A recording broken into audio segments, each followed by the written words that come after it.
We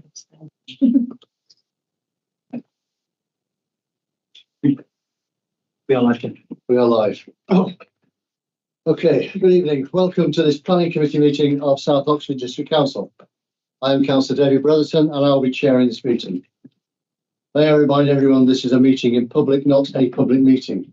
Only members of the public are registered to speak are allowed to do so, and I will call them to speak during the appropriate agenda item. The meeting is, sorry, teeth aren't working. The meeting is being held in our office in Abbey House, Abingdon. Committee members are here in person. Officers and speakers are able to join remotely. The meeting is being streamed live on the Council's YouTube channel for public viewing. The system allows councillors who are unable to attend in person to contribute to the meeting, but only councillors who are present in the room and hear the whole debate are allowed to vote. For speakers or the members of the public who have logged on remotely, please ensure that your microphone is muted and that your camera is off for the duration of the meeting until you are called to speak. If you share a presentation on screen, please make sure that you stop sharing this as soon as it is no longer required. The Planning Committee is a decision-making committee of the Council, and it is important that the set procedure is followed. All committee members have received a full report on each planning application. We'll first hear from the planning officer, followed by the parish or town council, then objectors, supporters, and local members. Each group will have 5 minutes to speak to the committee, after which members may ask questions of the group.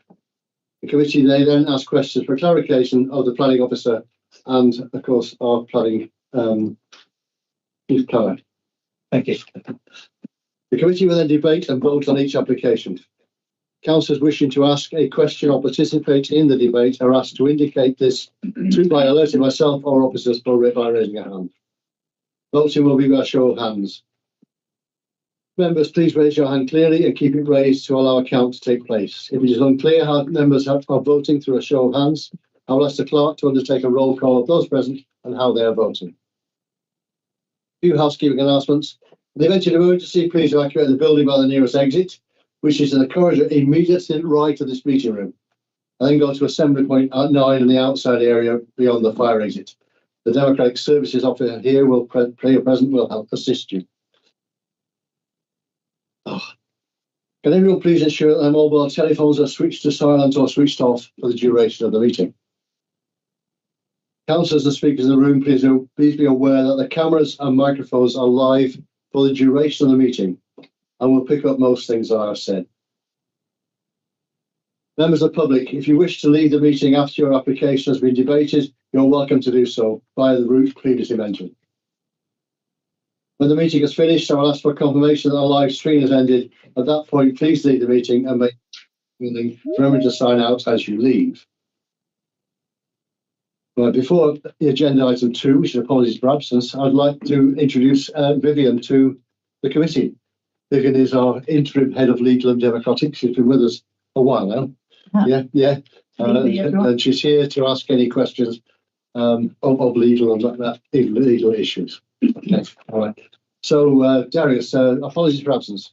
Thank you, Chair. We've received apologies for absence from Councillors Axel MacDonald, Ken Arlett, who is substituted for Councillor Stefan Gavrishak, and Councillors Catherine Keys-Rowan, Tim Bearder, and Ben Manning, who is substituted for Councillor Alexandra Cantor. Thank you, Chair. Minutes of the previous meeting to adopt and sign as a record the planning committee minutes of the meeting held on 22nd of November 2023. Doesn't go in your pack. Has anybody got any questions on them? No, all stick your hand up and say yes, we agree with them. So I can have a poser in seconder. Seconder. Ali proposed it, but Ed seconded it. I saw him. All in favour, please show. Thank you. Urgent business. Is there any urgent business? No, Chair. Thank you. Okay, public participation. As we said, we will receive presentations from the members of the public as we come to each agenda item. Sorry, Chair, we jumped over declarations of interest. Oh, sorry, I'm leaping ahead. This one. Declaration of interest. This is important. Are there any declaration of interest? Councillor Sadler. As per the previous meeting, we've got to declare an interest in item number 7 of the agenda, which is in Towersey, and for that we'll be standing down. So that's yourself and Councillor Gordon Creed. Okay, thank you. Any other declaration of interest? Yeah. Also declare an interest I'll be standing down for the first item. Okay. Right, we can go on to the first item, I think. And the first item is Mr. Pullen, who's here. Mark, can you take us through this item? Agenda item 7. Thank you, Chair. Just let them report.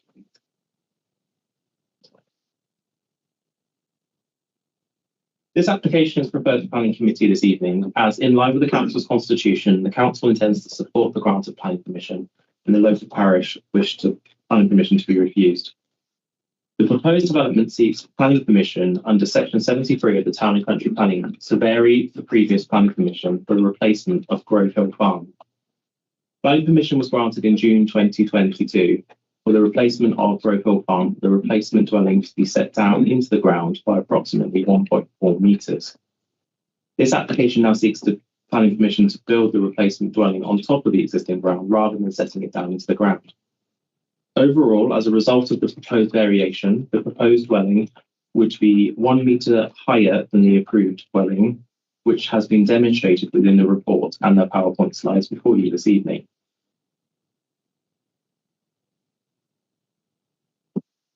The previous planning application was heard at Planning Committee in February of this year for a similar proposal, citing the dwelling on top of the ground, again resulting in a property taller than the approved dwelling.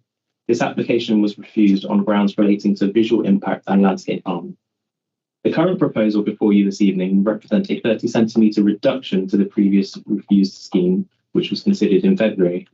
In officer's opinion, whilst a small reduction, the reduction in the height of the dwelling would address the refusal reasons for the previous scheme, as this reduction in height would result in a considerable reduction to the bulk and massing of the property. This would result in a material reduction to the visual impact of the property on the surrounding landscape. The Council's landscape officer has considered the proposal based upon the up-to-date plans and has raised no objection to the proposed variation, subject to the implementation of the landscaping scheme, which would mitigate the increased height on site. This landscaping scheme represents a significant improvement to the vegetation currently on site, which has not been secured during the original application. Officers therefore consider that the proposed variation, whilst resulting in a dwelling taller than that of the approved by 1 metre, would not result in a significant or adverse impact upon the landscape. As such, planning permission should be granted for the proposed variation before you, subject to the attached conditions, which include the implementation of a comprehensive landscaping scheme, which would help to mitigate the increase in build form on the site. Thank you. Thank you, Mark. Excuse me. Right, I have 2 registered speakers. Gregory Lismore from Towersey Parish Council and Ciro, how do you so? Gregory, would you be here? Yes, I'm here. Take the table, please. Evening, councillors. Yes, thank you. Could you put my charts up on chart 1, please, before we start? There we go. Thanks very much. Okay, and you have 5 minutes from the moment you start speaking. Okay. So, this application is the latest in a series of convoluted requests to alter the existing planning permission to build a large 3-storey Georgian-style house on top of an exposed hill in Towersey. The existing permission is for a building that is only 0.87 of a metre higher than the existing farmhouse on the hill. Towersey Parish Council raised no objections to the new house at this height. Last February, this planning committee refused an application by this applicant almost identical to this current one to build the same house 2.27 metres above the height of the existing farmhouse. Today you have to decide whether to vary the only existing planning permission by 1.97 metres higher. Difference between the refused and what's in front of you tonight is 29.7, and I'll show you the difference between that and the refused application. I would have used a ruler, but the ruler is too big, and that's the difference you're talking about, 29.7 centimetres.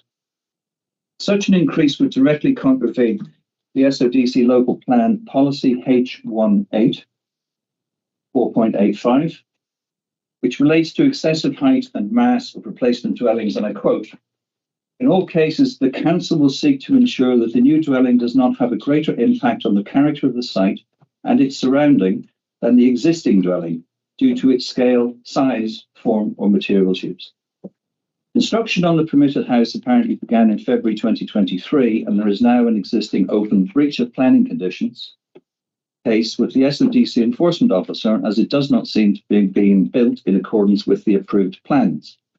You should also note that this is not a retrospective application to address that alleged breach, as might have been expected.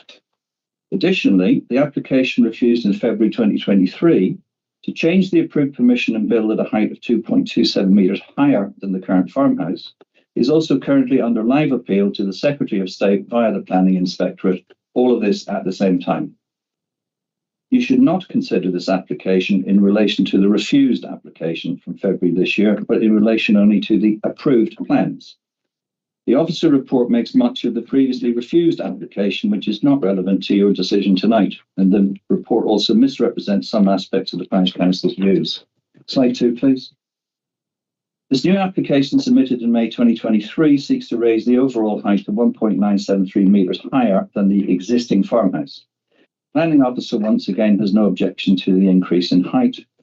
The one-line application consultation response from the landscape officer, which this application rests on, is woefully inadequate and does not consider any of the detailed points raised by the Parish Council's Professor Emeritus in Conservation Ecology, or our Royal Horticultural Society Gold Award-winning garden and landscape designer, whose professional opinions should not be ignored. Slide 3, please. The existing farmhouse and the barns, which have now been removed, formed a logical part of their agricultural setting. Slide 4, please. This new Georgian-style house with its 2 large chimneys will stand alone and exposed on the only hill in Towersey and be highly visible from numerous standpoints.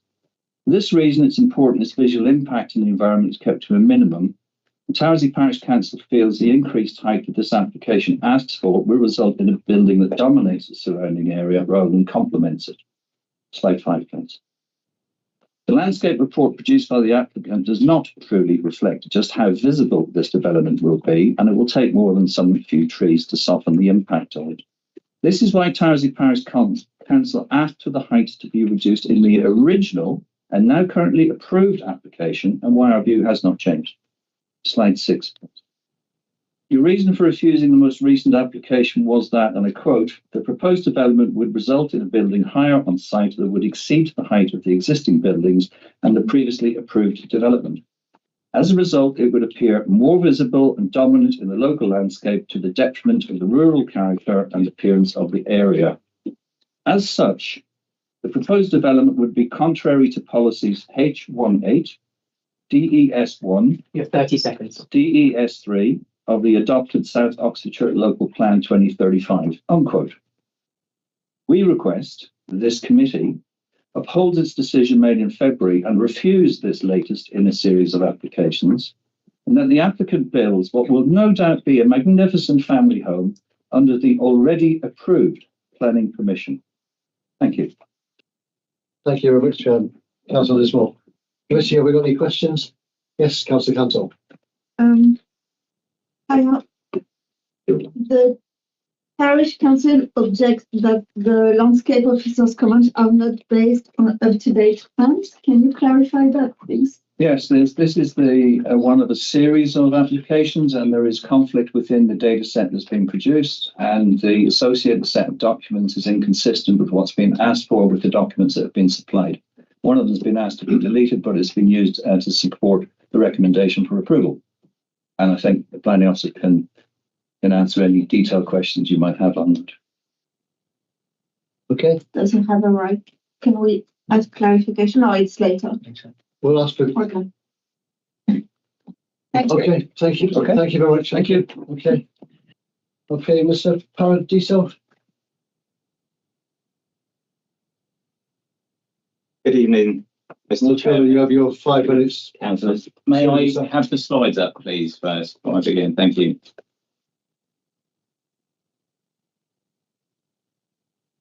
Good evening, everybody. Thank you for the opportunity to speak this evening. My name is Ciro Paradiso. I'm the owner of Grovehill Farm, which is located 1 kilometre from the village of Towersey. I hope to provide this evening an understanding as to why we are seeking to amend our planning application to build our forever family home and why we are unable to build to our approved plans. I'd also like to outline how this amended application has been improved to mitigate further any visual harm of the house in the surrounding landscape. We initially received approval for our planning application to demolish 2 old barns, a farmhouse, and replace them with a new dwelling at approximately 8.8 metres in height, but to sink it into the ground by 1.37 metres. After moving my family to the site last year, it was soon made apparent that it would not be possible to build to these plans. Once on site, a technical explanation from engineers informed us that sinking the house 1.37 metres would require approximately 80 lorries of clay, mud and spoil to be removed and rehomed from the site, but critically, it would cause flood risks and associated structural issues. We were therefore in a position of having to submit an amended planning application to build at normal ground level, which would marginally increase the ridgeline. However, to mitigate the increase in height, an enhanced landscape scheme was included to plant an additional 30 mature trees of over 5 metres high to surround our new house completely. Please show slide 1, the next one, please.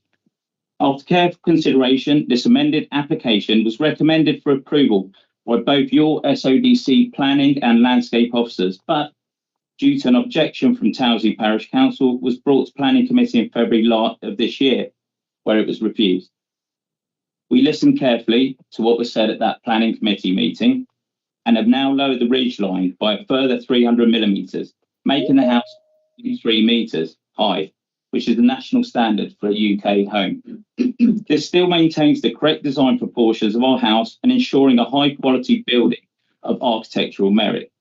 You can show the next slide, please. The landscape architect visited the site, assessed the setting and presented the landscape report, producing these photo montages from the 3 key viewpoints of how the proposed dwelling actually sits in the context of the landscape. The SODC officers have reviewed the report and agreed that the landscape commitment we have made of planting an additional 30 mature trees will provide mitigation from the outset and reduce any visual harm in the landscape. You can see in this slide how isolated and hidden our site actually is, with the proposed building being set back a further 20 metres than the original dwelling. With the landscaping scheme proposed on this application, it will shield the dwelling almost entirely from the nearest viewpoints at over 300 metres away, which is 3 football fields. With the landscaping scheme proposed, it will shield the dwelling. And if you can add the next slide, please. The independent landscape report commissioned for SODC refers to the increased ridgeline and concludes, and I quote, "The difference in height would be so similar as to be of a negligible nature. In conclusion, the proposed planting scheme would not give rise to any harmful visual effects, and that the scheme has significant capacity to provide both mitigation and enhancement." Unquote. Please bear in mind that the approved planning permission does not include this comprehensive landscape plan, does not allow for planting of 30 mature trees, and would actually result in the new dwelling being more prominent in the landscape. Furthermore, it's important to note that we have not received a single objection to our planning application, but overwhelming support from local residents. Finally, to summarise, both your SODC planning and landscape officers have visited the site on several occasions and in their objective and professional judgment have given unequivocal support to recommend for approval our amended application. Their assessment concludes the following: comprehensive landscape scheme would not result in dwelling. It would result in the dwelling not causing harm to the rural character and appearance of the area. 30 seconds. The 300 millimetre reduction of the ridgeline would further reduce considerably the overall bulk and mass of the proposed dwelling. And ultimately, they have established that this application does comply firmly with policy H18. We've worked hard with SODC, are proud of our design, and we want to get on and build our family home. And we sincerely hope that you can support us on this application. Thank you very much. Okay, thank you very much, Mr. Paradiso. Committee, has anybody got any questions for the applicant? I see none, so thank you very much, Mr. Paradiso. Thank you very much, Mr. Chairman. Right. The ward councillors do not wish to speak, and therefore we go back to the officer, back to Mark Cullen for any questions. Fair enough, sir. Councillor Cantor. Can you clarify the point made by the town parish, please, about the possibility of landscape officer using out-of-date plans? The landscape officer's recent comments are based on the current up-to-date value. I think there was a question about what data set, etc., was used in the landscaping report. Can't comment on that as I'm not a landscape officer myself, but we weren't challenging it. She assessed the landscape visual impact assessment and all details provided. And she didn't raise any concerns or comments with regards to what data was used. Thank you. Okay. Mark, we've had comments about H18. Can you just elaborate on that, please, for me? I can get the, if you want, I can get the full version. Mr. Digby, could you turn your camera off, please?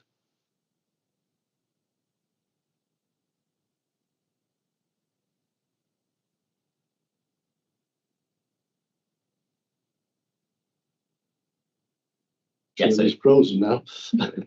Policy 18 relates to replacement dwellings and has a few criteria in there.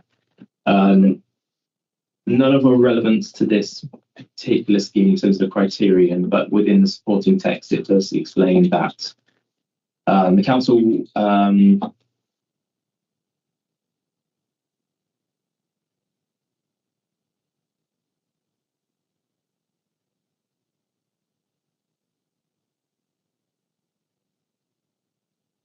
in all cases, the council will seek to ensure that new dwellings does not have a greater impact on the character of the site and its surroundings than the existing dwelling due to size, scale, form, and materials used. So that's within the supporting text of that policy. So that can be interpreted either way, can it not? Yes, it's open to interpretation, as it's quite a lot within planning. It's quite subjective. So. Councillor Galvrishag, you have a question? Yes.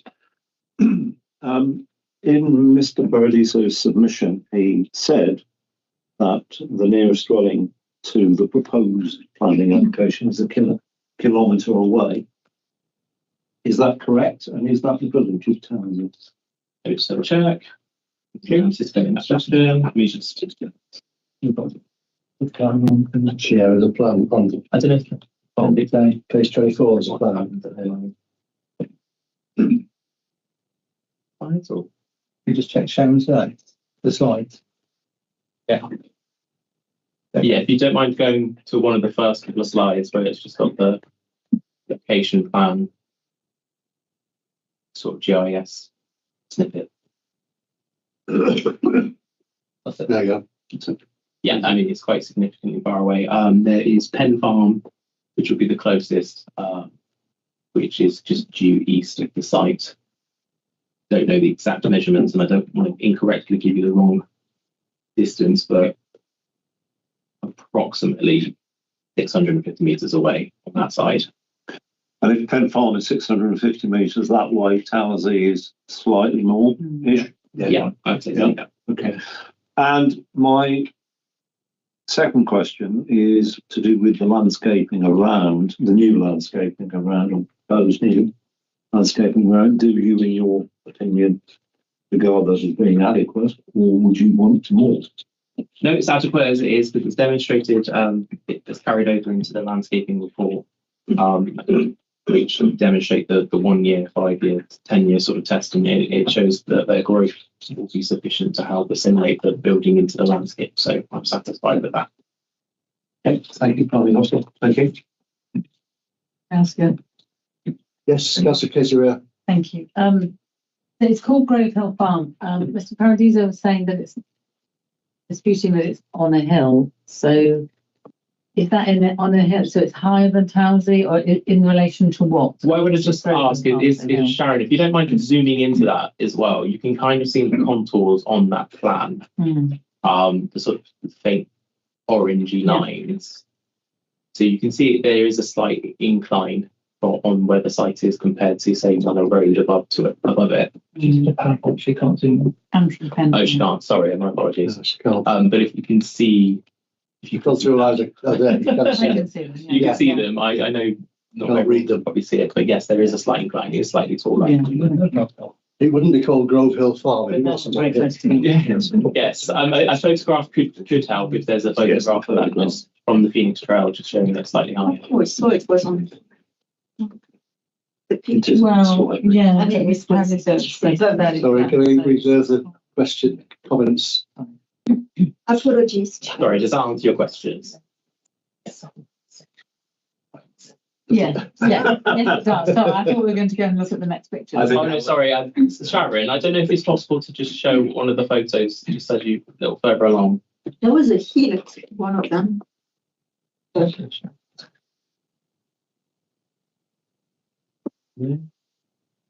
Sharon, can you hear us, Sharon? Yes, I can hear you. Can you see the screen? And can you move to some of the photographs, please? I'm showing the photographs at the moment. Can you see them? All right. You're showing a plan. Do you mind maybe unsharing and then resharing? So it might be just a Yeah, glitch. I think it's stuck. Bear with me one moment. Apologies. That better? That's it. That's it. So, I think you can see the land rising Yeah. at the bottom one, can't you? Yeah, it did. That's the Phoenix Trail. No, that's the one you want. That's it. Yeah. yes, you can see there's a slight- There is a hill there, but it's not on top of the hill, is it? No. No. Right, are we done? Any further questions? No further questions. Are there any questions in general about this particular application?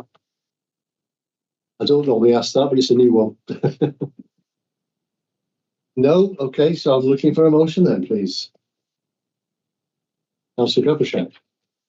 I would like to propose that we grant planning permission in line with the recommendation from the. That was a recommendation. Thank you. Is that seconded? Councillor Cantor, thank you. That is seconded. Is there any debate? Do we need any debate? I need to have Councillor Gabishak's statement or reasons and Just a few comments. I don't know. Obviously, it wasn't party, and we can't discuss the previous planning applications. We can only do it on this particular application on merit. And I think it will be a lovely home. It is a distance from buildings, distance from the village. It would not look out of keeping with the existing building, and therefore, and with the proposed planting measures, I think that the officer has covered all of the bases. So, thank you. I propose we approve. Thank you. okay, thank you. Councillor Cantor, do you wish to speak to your seconding? All the points Stefan, Councillor Gabishak said, and I was quite very happy with all the 30 trees and how fully grown they are. They're quite height-ish, the building, so I thought it would be quite contained, so I think. Okay, thank you very much. Okay, we'll go to the vote then. All those in favour of the proposal, please show. That's 4. All those against? There aren't any against, so that is passed. So thank you, committee. Chair, you still go and grab the others.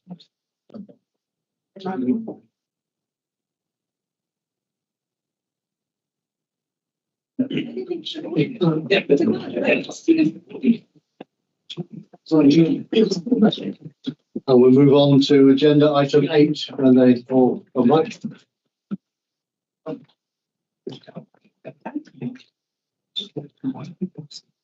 I need one more. I welcome Paul Lucas to the meeting. Paul's normally a misty figure on the screen, but graced us with his presence tonight.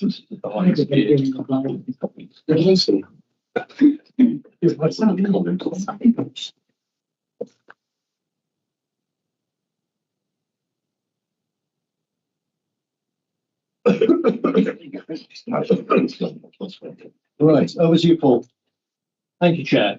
This application seeks retrospective planning permission for an artist studio on this rural site, which lies within the Chiltern National Landscape. The applicant submitted a retrospective application to attempt to regularise the unauthorised development. This was refused in November 2020. Council served an enforcement notice in January 2021 requiring the artist studio to be removed, along with associated subservient development, including an access track and areas of hard standing. An appeal against the refusal of Planning Permission and the enforcement notice was dismissed on all grounds in June 2022, with the inspector considering that the building would have a substantially harmful impact on the character of the local landscape and national lands. Section 70C of the Town and Country Planning Act states that the local planning authority may decline to determine an application for planning permission for the development of any land if granting planning permission for the development would involve granting, whether in relation to the whole or any part of the land to which a pre-existing enforcement notice relates, planning permission in respect of the whole or any part of the matter specified in the enforcement notice as constituting a breach of planning control.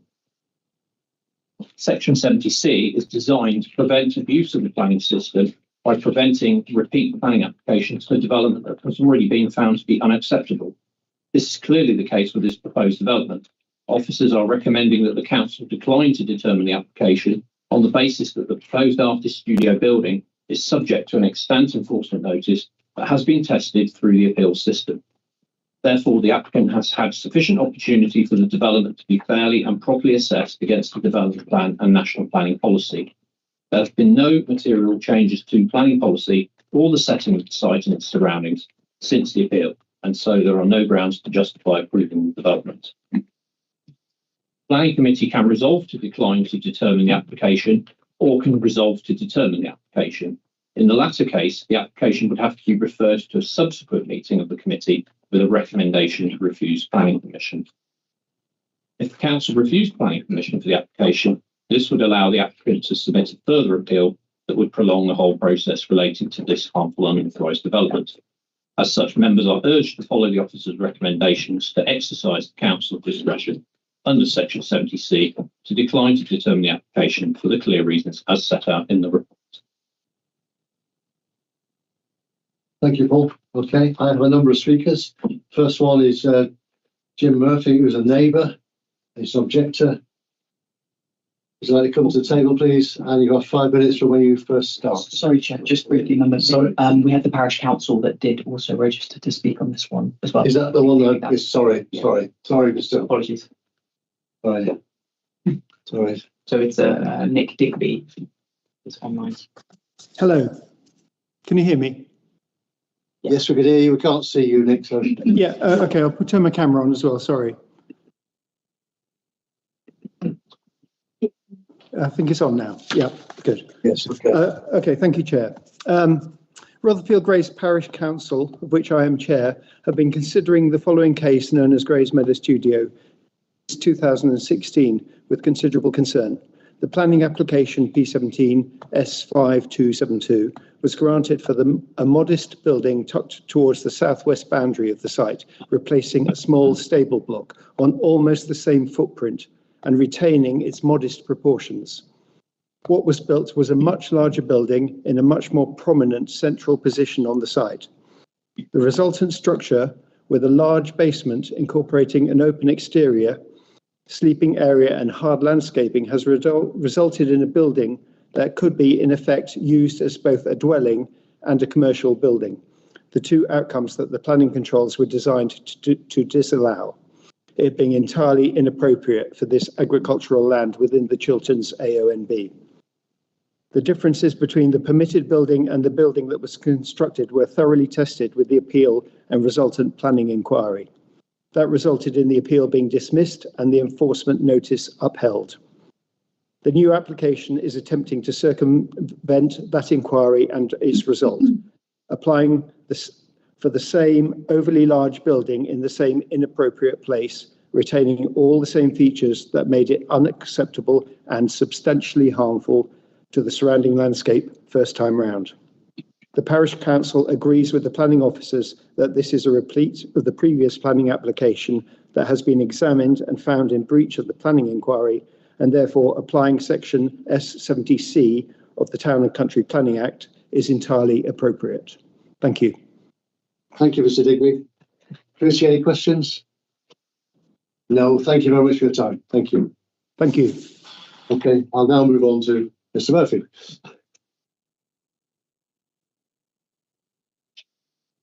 Thank you, Chair. My house is on the southeast boundary of the application site, and I also speak for my two immediate neighbours who've also objected to this application. The studio building, which is the subject of the application, is exactly the same building in design, size and site location, previously refused consent by the council in 2020, and then refused by the planning inspector following the planning appeal and public inquiry in 2022. My neighbours and I see this application as a clear attempt to seek planning permission for a development that's already been refused by the council and by the planning inspectorate on appeal. It's precisely the sort of case which Section 70C of the Town and Country Planning Act was intended to stop, the so-called second bite of the cherry. The officer's report covers this comprehensively and has a clear recommendation for the council to exercise its discretion to refuse to determine this application under Section 70C. Our view is strongly that the council should decline to determine this application. Further to this, there are in fact two buildings currently on the site. The studio building, numbered 1 in the officer's report, and the store, numbered 2 in the report. The store is a full-size shipping container which had a small wooden extension at one end and was roofed and clad in tin. Although the extension and the wooden roof and cladding have been removed, the container still remains. This building was one of the specific items listed for removal in the enforcement notice issued in final form on the 7th of June 2022, and its removal was one of the preconditions set by the council for the submission of this application. It hasn't been removed. It's 40 feet long, the same length as the studio building, as high as the studio's eaves, and it towers over the boundary. It can be seen on the photographs in Appendix E in your papers and in my letter of objection. Page 14 of the planning statement in this application notes in Table 3, the cladding has been removed, but it states, quotes, no further action is required, unquote. In other words, it would seem that the intention is that the container remains. The shipping container also had planning permission refused by the council and by the planning inspector on appeal. The failure to remove it is a breach of the enforcement notice. You'll know that failure to comply with an enforcement notice is a criminal offence under the Town and Country Planning Act. Irrespective of the outcome of this application, the council must use its powers to enforce the removal of this shipping container. In summary, the building in this planning application is exactly the same as the building which was refused planning permission by the council. The appeal against this decision, defended by the council, I'm sure at some cost, was rejected by the planning inspector after a comprehensive public inquiry, and a final enforcement notice was effected from the 7th of June 2022. There is a clear recommendation by the officers that the council should exercise its discretion under Section 70C of the Act to decline to determine this application. In our view, it would be perverse and irrational for the council to do other than adopt this course of action. We urge you to refuse to determine this application. Thank you for hearing us. Okay, thank you very much, Mr. Murphy. Richie, any questions? Councillor Gabrishak. Yes. Could I just have one? Because I don't know whether I got it right. You said in your statement that the removal of the shipping container was a stipulation of this council. When and in what respect? As far as I know, when the previous application was applied for, it's in the enforcement notice that the council originally issued. Right, but it was to do with the enforcement notice, not to do with this planning application that's been submitted. But my point about this planning application was it's still there. Yeah. It hasn't happened. It hasn't been removed. No, it was my understanding that if this planning application to come forward, one of the stipulations was that the store would be removed in its entirety. That was the bit that I was slightly confused by. Yeah. Which I will pick up. So we should clarify, we have to keep to what's actually not drawn away. Yeah, I agree. yeah, okay. Thank you, Mr. Murphy. Thank you, Thomas. Okay. Next speakers are Suzanne Scott and Gavin Jackson.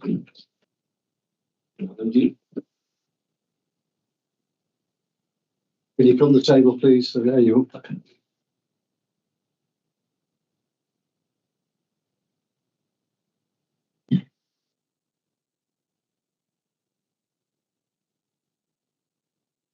Right, you have 5 minutes between you.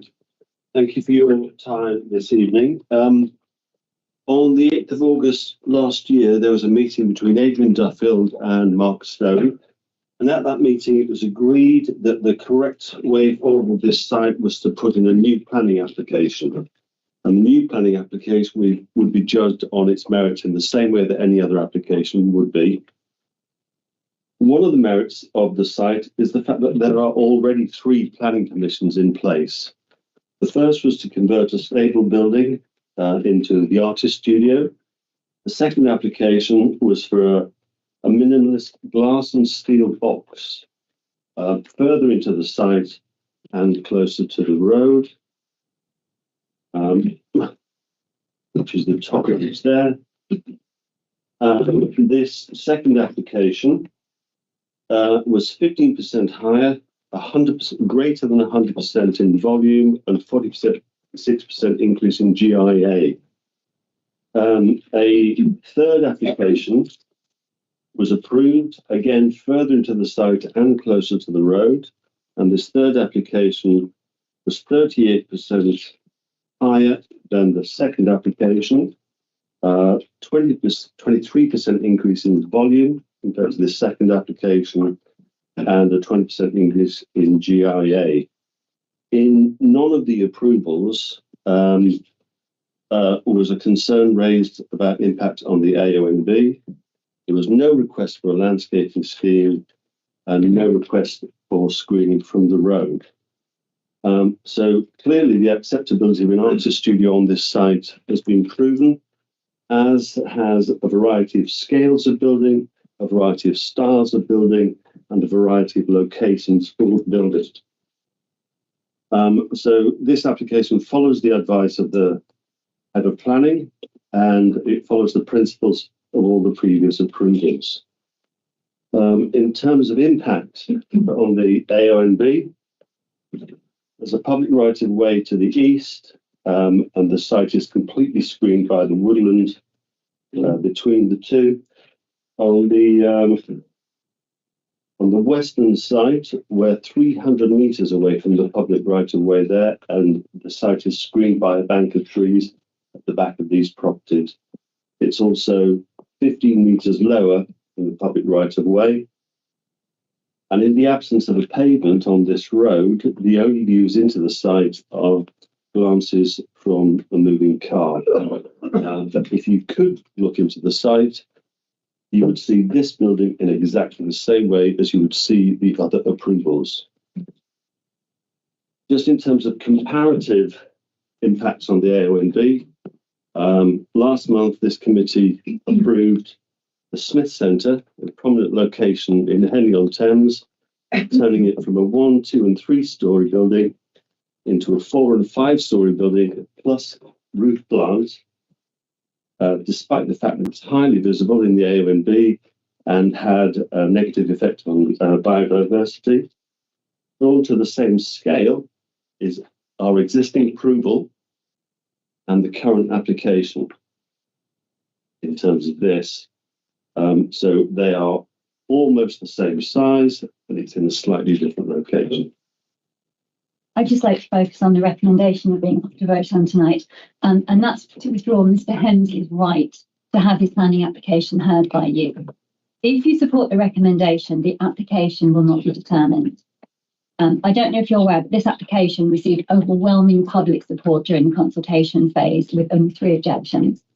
The legislation being cited, section 70C, subsection 1 of the Town and Country Planning Act, which gives councils the option of choosing not to determine a planning application. Section 70C was introduced as a measure to avoid delays in achieving effective planning enforcement due to the submission of multiple retrospective planning applications. Prior to the last committee meeting, I wrote to you outlining the legal basis for the use of this measure and how case law champions the need for the principle of fairness to be applied. You have 30 seconds. Following Mr. Hensley's failed appeal, he met with the chief. We'll cover that. The case officer has said there has been no material change to the site. This isn't quite accurate. The chair of the planning committee said this is the same as the dismissed appeal. That's not wholly accurate. Mr. Hensley has complied with the terms of the enforcement notice in that he has removed the entrance signage, the red post box, the exterior sculptures, the cladding to the shipping container. He's demolished and removed the adjoining store. He's dug up the track and the hard standing. He's removed the earth on the retaining wall. Okay, thank you. That's your 5 minutes. Thank you very much. Betty, any questions? Yes, Councillor Gordon Creed. I have a question to do with the permission. It says it's permission for an artist studio, and yet it seemed to indicate that the current iteration might be slightly more than that. Can you answer to that? It's not. I believe the Parish Council Chair mentioned this. He referred to a sleeping area. There's no sleeping area. It's a basement studio, first floor studio, and then there's rooftop top storage for canvases, materials, that kind of thing. There is no living accommodation within the premises. Thank you. And may I ask one more question? One more question. What are the differences between the previous application and this application that you disagree with the not sure? Sorry, specifically. So specifically, how is this not the same application that has already been seen and heard and dismissed? Right. So the application that went to appeal, it included a lot of other things on the site. So the applicant has complied with the enforcement notice in that he's removed things like the entrance signage, the post box, the sculptures, the cladding from the shipping container, the store that was adjoining the shipping. All of these things, they were in the application that went to appeal. They have been removed from this application. The site has been levelled, it's been reseeded. So all we have left now is the actual building, a very small amount of paving around the building, and then the rear basement courtyard. Sorry, what was that last comment? The rear basement courtyard. All that's left on the site. So I think there was a photograph that was shown earlier. So there was a big access ramp down to this. All that's been filled in. There were earth funds on the site.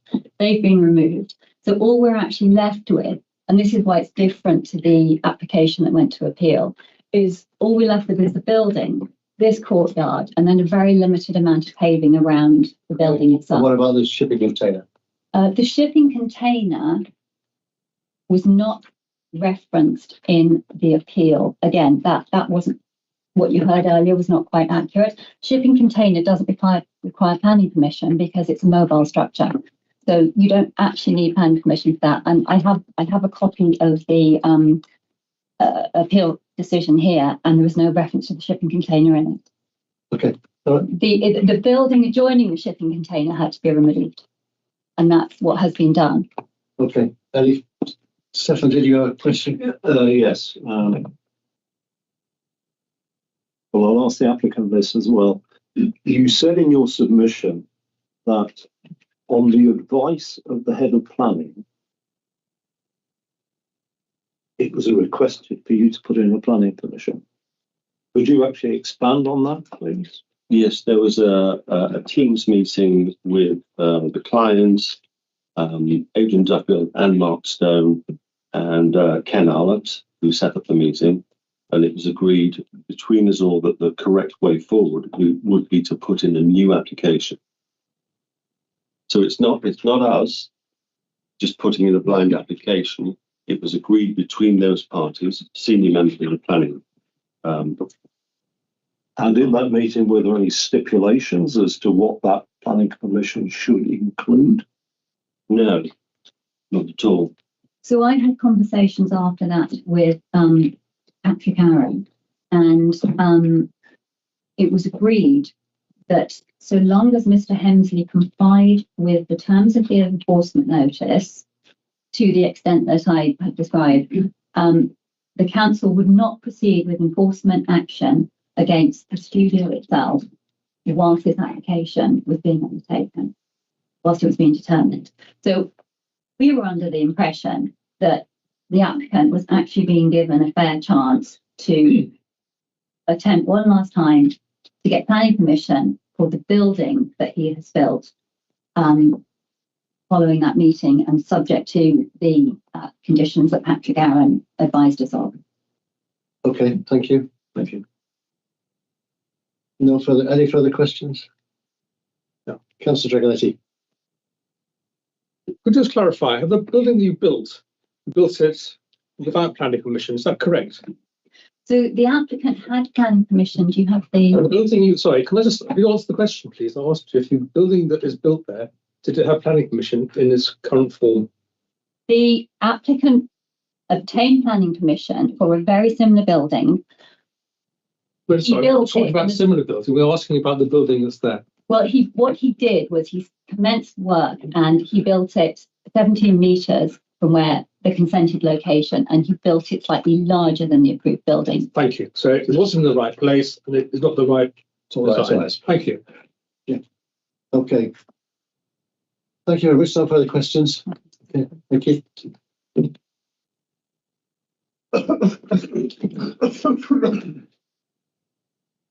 Councillor Robb. The local member, Councillor Robb, you have your 5 minutes. Thank you, Chair.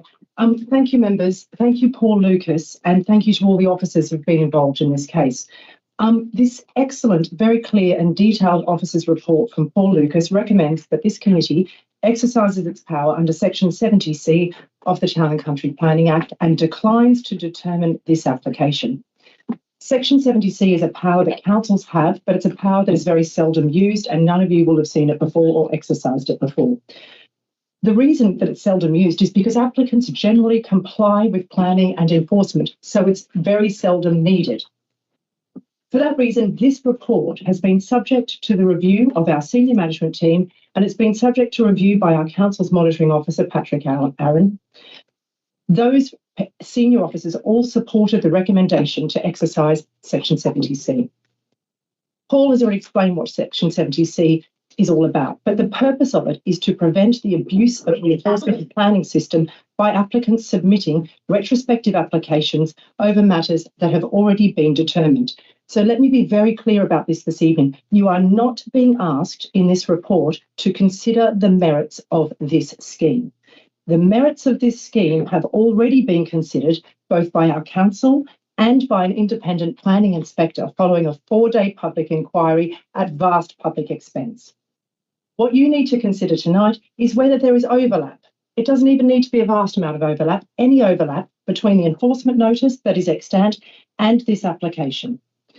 This application is for a building that is the subject of an enforcement notice. It is, in fact, the number 1 item on the enforcement notice that was issued by our council in January 2021, following refusal of planning permission the previous year.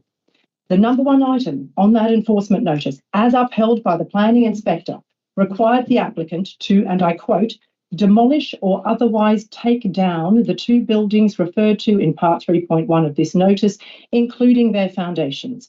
Those buildings in Part 3.1 are the number 1 studio building that's the subject of this application and the number 2 store building that Mr. Murphy spoke about.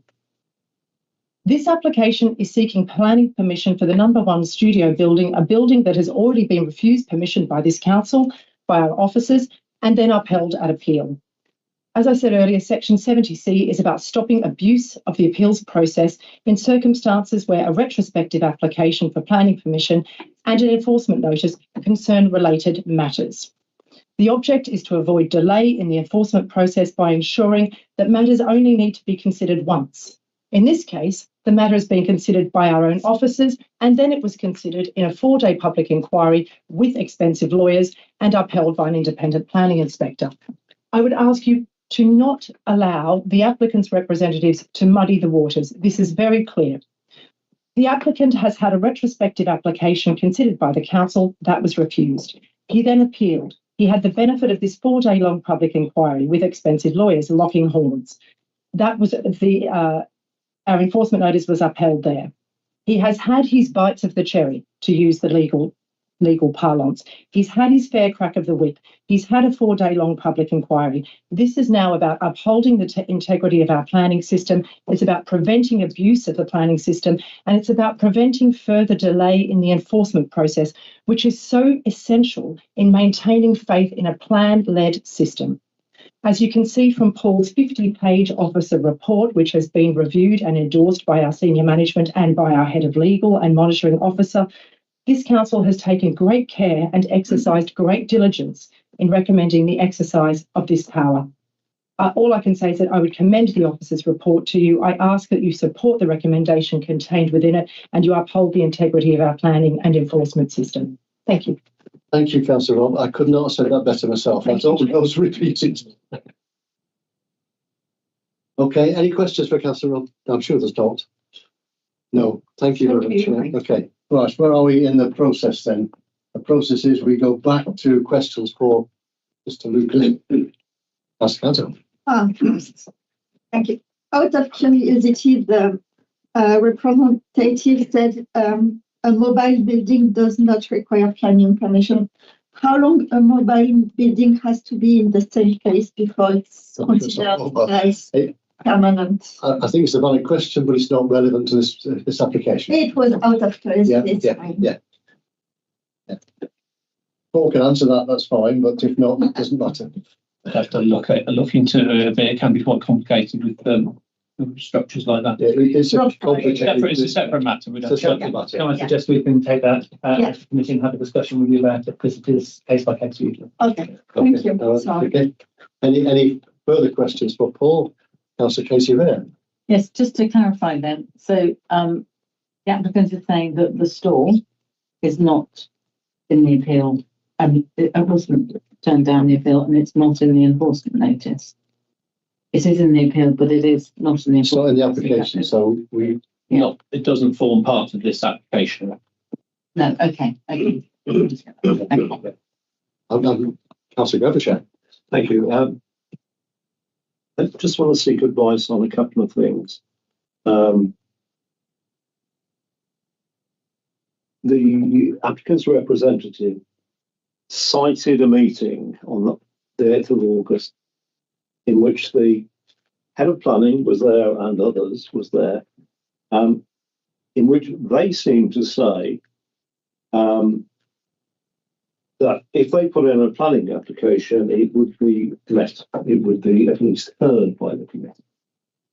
And I'm asking for clarification as to whether that was the case or not. As it happens, we have a head of planning sat here, and I was going to ask if he wanted to respond to that. He doesn't have to. It in fact, is not relevant to the consideration that you need to have today, but the answer to the question was that is not what was said in the meeting. I was in that meeting, and we did not advise them to submit an application to be considered. But that's not relevant. You need to look at what is before you in terms of the report, which is about the similarities. Right. Okay. And then, well, thank you for that clarification. Anyway, the second point that Councillor Robin eloquent speech said that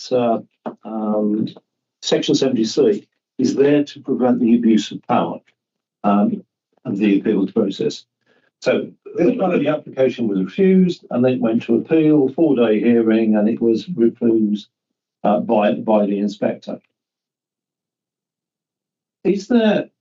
Are there any precedents in planning for people after that process to come back with a new planning application? Because if there are precedents, then it's not an abuse of power, it's just part of the system. We may not like it or not, but it's part of the system. Therefore, I'm drifting towards that we should determine this planning application in terms of put it off for another day and actually hear the substance of the planning application. If it is clearly an abuse of power, see Vivian's sort of popped her hand up. It's how many bites of the cherry is this, and is this 2 too many, 3 too many, 4 too many, or are we just at the beginning of the footing or something? I think that's a question that you'll be Yes, should thank answer. Thank you, Chair. Through you, it's not about an abuse of power per se. It's about the fact that there was a planning application, it was refused. There was an enforcement notice that was appealed against. The planning appeal for the refusal and the ground A, which is effectively applying again through the enforcement notice, they were conjoined together in that 4-day inquiry. And the inspector looked at the artist studio, which is the building that you are considering today. That application is the identical building to the building that was refused by the inspector, both on the ground A and on the planning appeal. Therefore, Section 70C is saying if they're, and that only says they have to be similar. This is more than similar, but the legal expression is similar. It's the same building, therefore you can decline to determine. It was, of course, open to the applicant to have applied for something else, perhaps to remove the artist studio and to put a building in the original position where he had previously had planning permission. There is no fallback position here. There is no extant planning permission. All you have to consider today is, the planning officer has advised you that you are looking again at the same building that has already been all the way through what it needs to go through, and an inspector appointed by the Secretary of State has looked at it and has said that the development causes harm to the character of the site and the surrounding area. It causes detriment to the appearance of the site and its setting. It fails to conserve or enhance the landscape and scenic beauty of the AONB, now called National Landscapes, but that doesn't matter, in conflict with the development plan, policies and relevant sections of the framework.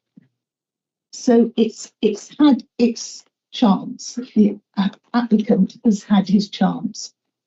What you have today to decide, are you happy with the report which recommends you to agree to decline to determine this application or not?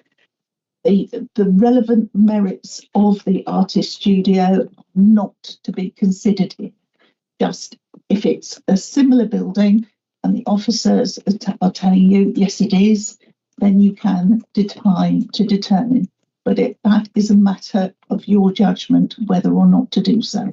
But certainly, Patrick Aaron, who was my manager and had looked at this matter and had looked at this report and had approved this report when it was going to the previous committee.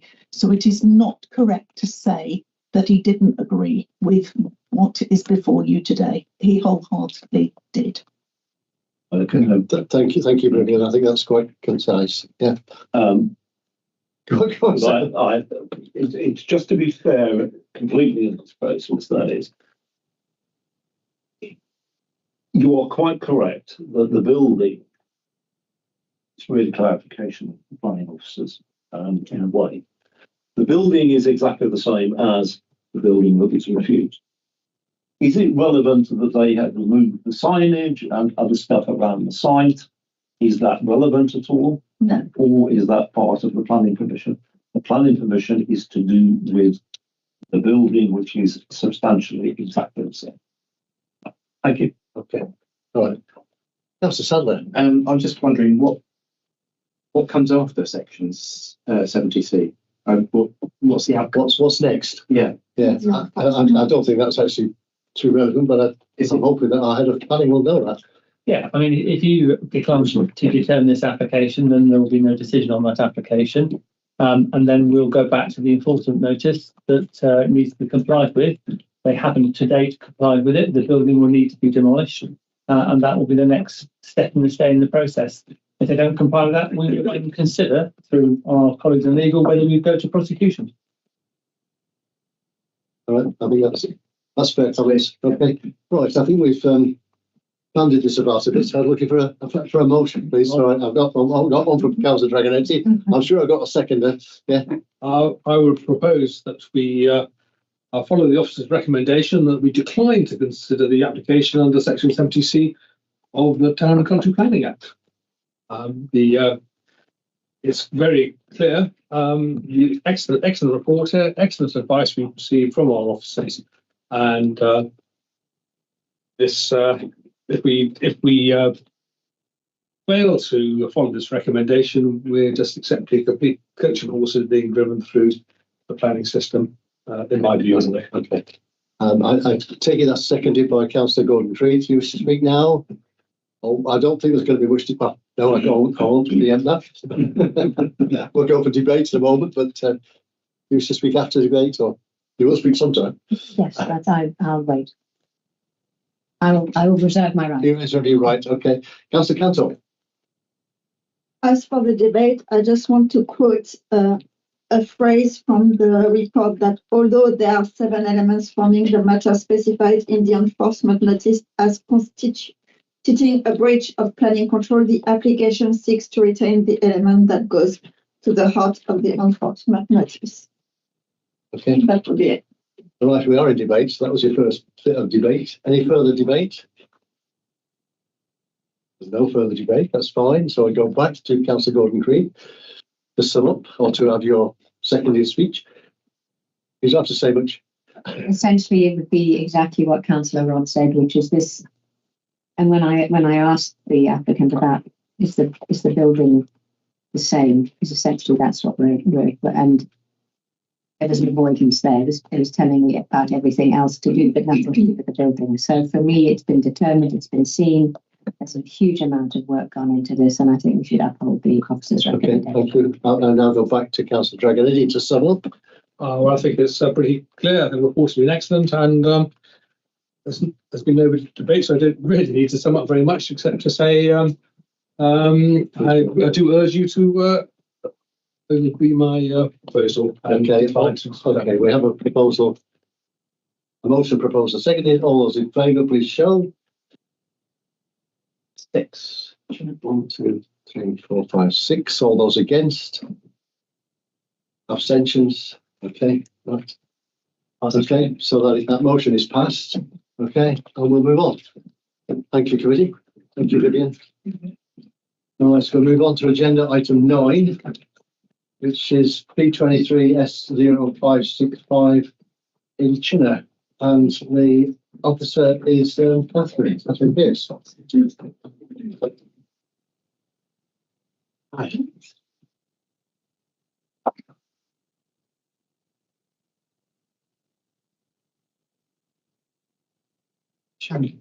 Hello.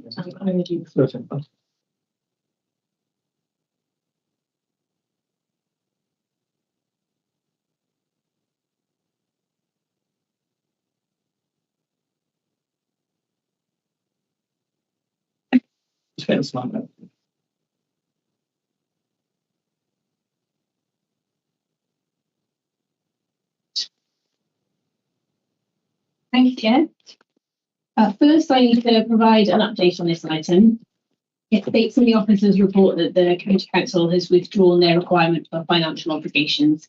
However, they've clarified that they've withdrawn their requirement for education contributions, but still require financial contributions towards public transport and household waste recycling centres.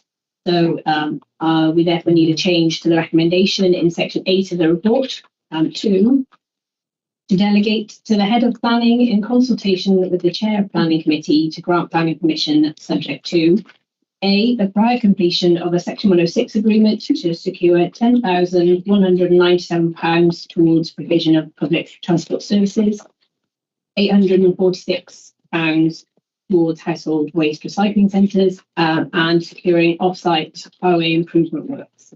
And B, the following conditions which are as set out in the report. So this is a full application to demolish one dwelling and erect 10, so it's a net gain of 9. Site is located in China.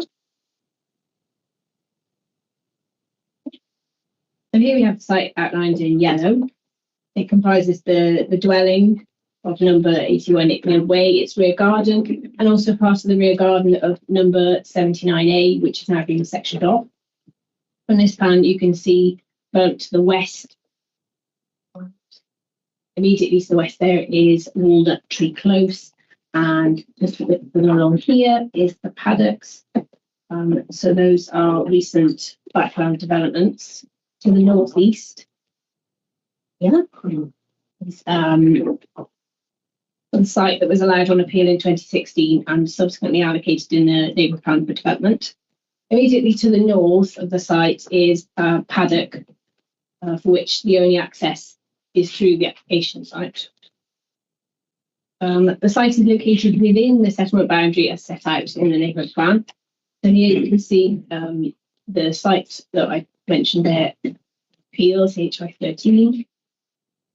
The application site is part of the rear gardens located to the southwest of that. With the paddock land to the north, clearly outside of the settlement boundary. But to note that this plan is based on an old OS base, so you can see the backland developments to the west are not shown as they are on this plan. So I'll talk you through some photographs. So that's number 81, the dwelling to be demolished, and then the access to go through there. This is the rear garden of number 81, and those dwellings you can see there are from the appeal site from Penny. It's known as the northwest. This is the rear of 81, and you can see 83 Icknield Way on the left there. This is the rear garden and the dwelling number 85, number 87. Sorry, it's a bit dark, aren't they? This is the rear garden behind 79A. Now the next two are Walnut Tree Close, the backland development to the west that I mentioned. Those dwellings there front onto the site, which you can see in this photo. That's taken looking at Walnut Tree Close, and then the site is on the other side of that fence, right there. And this is the paddocks, the other backland development just to the west that I've mentioned. So I'll quickly take you through the elevations, the plots. Block plan. Here's the block plan. Number 85 is this one here. 83 just in here. Back to that later if we need to. So plots 1 and 2 are 3 bed, as are plots 3 and 4. Plots 5 and 6 are 2 bed. 7 is a smaller 4-bed dwelling with 4 bedrooms suitable for a home office. And plots 8, 9, and 10 are the larger 4-bed dwellings. You see the proposal were amended to make them all 2-storey, which is in keeping with the character of the area. And there is a mix of dwellings in accordance with policy H11. Returning to the parish council objections to the proposal. The first is that the site is contrary to the neighbourhood plan because it is not allocated in the plan and that it cannot be considered backland infill development or a windfall site. The definition of windfall in the South Oxfordshire local plan is sites not specifically identified in the development plan. This suggests that sites other than those allocated in a plan may come forward, and as the site is not allocated and is not specifically identified in the development plan, it is therefore windfall. Policy H1 of the local plan states that residential development on sites not allocated in the development plan will only be permitted where, inter alia, it is development within the existing built-up areas of towns and larger villages as is the case with this site. Obviously, CH1 of the neighbourhood plan states that infill development within the defined boundary will be supported where it meets certain criteria. Infill is defined, it's not defined in the neighbourhood plan, but it is defined in the local plan as the filling of a small gap in an otherwise built up frontage, or on other sites within the settlement where the site is closely surrounded by buildings. As explained in the officer's report, field inspectors have clarified that for something to be considered infill, it does not require development on 4 or even 3 sides, or to have adjacent buildings hard up to the boundary. It's rather the sense of containment that will determine whether it is infill, and adjacent back gardens can provide this containment. So if we look at the map again, you can see the sites contained by development on the west, south, rear gardens there to the east, and even to the north, the dwellings of Rumpenny, though not directly to the north, they do still provide a sense of containment site. And you can see that in the photograph I showed you of the rear of number 81, where you can see those dwellings there. So the proposed development would not extend the built limit of the village and would be obviously kept within the limits of the settlement. Lastly, policy CH7 of the neighbourhood plan states that development inside the development boundary would be supported where they constitute sustainable development and are consistent with the development plan policy. Sites of this scale and nature within existing settlements make a vital contribution towards maintaining a 5-year housing land supply because they are able to deliver quickly within the necessary period. And windfall sites such as this are already included in the 5-year housing land supply calculation, so it is important that they continue to come forward. Many of the objectors to the site have raised concern about the impact of the proposal on highway safety. The application has been amended several times to meet the points raised by County Council highways officers, and they now have no objection to the proposal. Regarding traffic generation, in order to refuse an application on the impact on road network, it's a very high bar set by the NPPF, and the impact has to be severe, which Oxfordshire County Council highways consider is not met in this case. Concern has also been raised about the ability of the local schools to accommodate all of the development that has recently taken place in Shinner. But as part of the work done in relation to a recent large-scale appeal in Shinner, the County Council has confirmed that expansion of Mill Lane School is possible, which would be able to accommodate the increase in pupils in recent years. The remaining objections from the Parish Council relate to the density of the proposed development and the unneighbourly impact. As set out in the officer's report, the density is in keeping with the character of the area, in particular the more recent developments. And the impact on all of the surrounding neighbours has been considered and found not to be materially harmful in planning terms. The proposed development represents sustainable development within the settlement and is in accordance with the neighbourhood plan and the local plan. It would provide an additional 9 dwellings towards the 5-year housing land supply at a time when the district cannot demonstrate a 5-year housing land supply. Even without the tilted balance, the benefits of the scheme outweigh the limited harm, and therefore I recommend that planning permission is granted as per my earlier recommendation. Okay, thank you, Catherine. Right, registered speakers. I have 3 speakers on this one. Councillor Jackie Webb from Chinner Parish Council.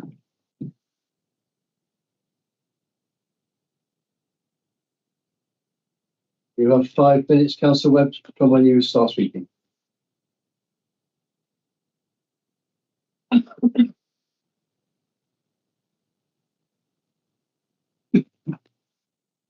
Right, so this site has not been included in the Chinner neighbourhood plan as a development site. It doesn't exist currently as an infill site.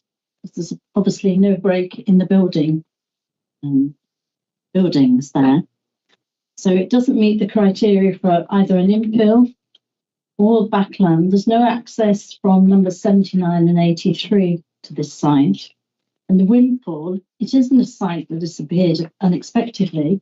There's been 2 previous planning applications on this site.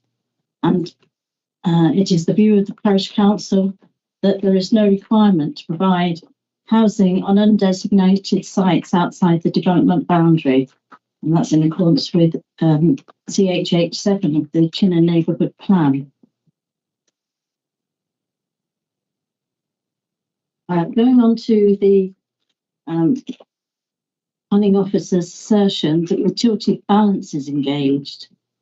As judged at the original court hearing on this issue, Chinner PC considers that the concept of relevance applies and that a single relevant local plan policy that is in accordance with national policy, which is not out of date, can prevent tilted balance from applying.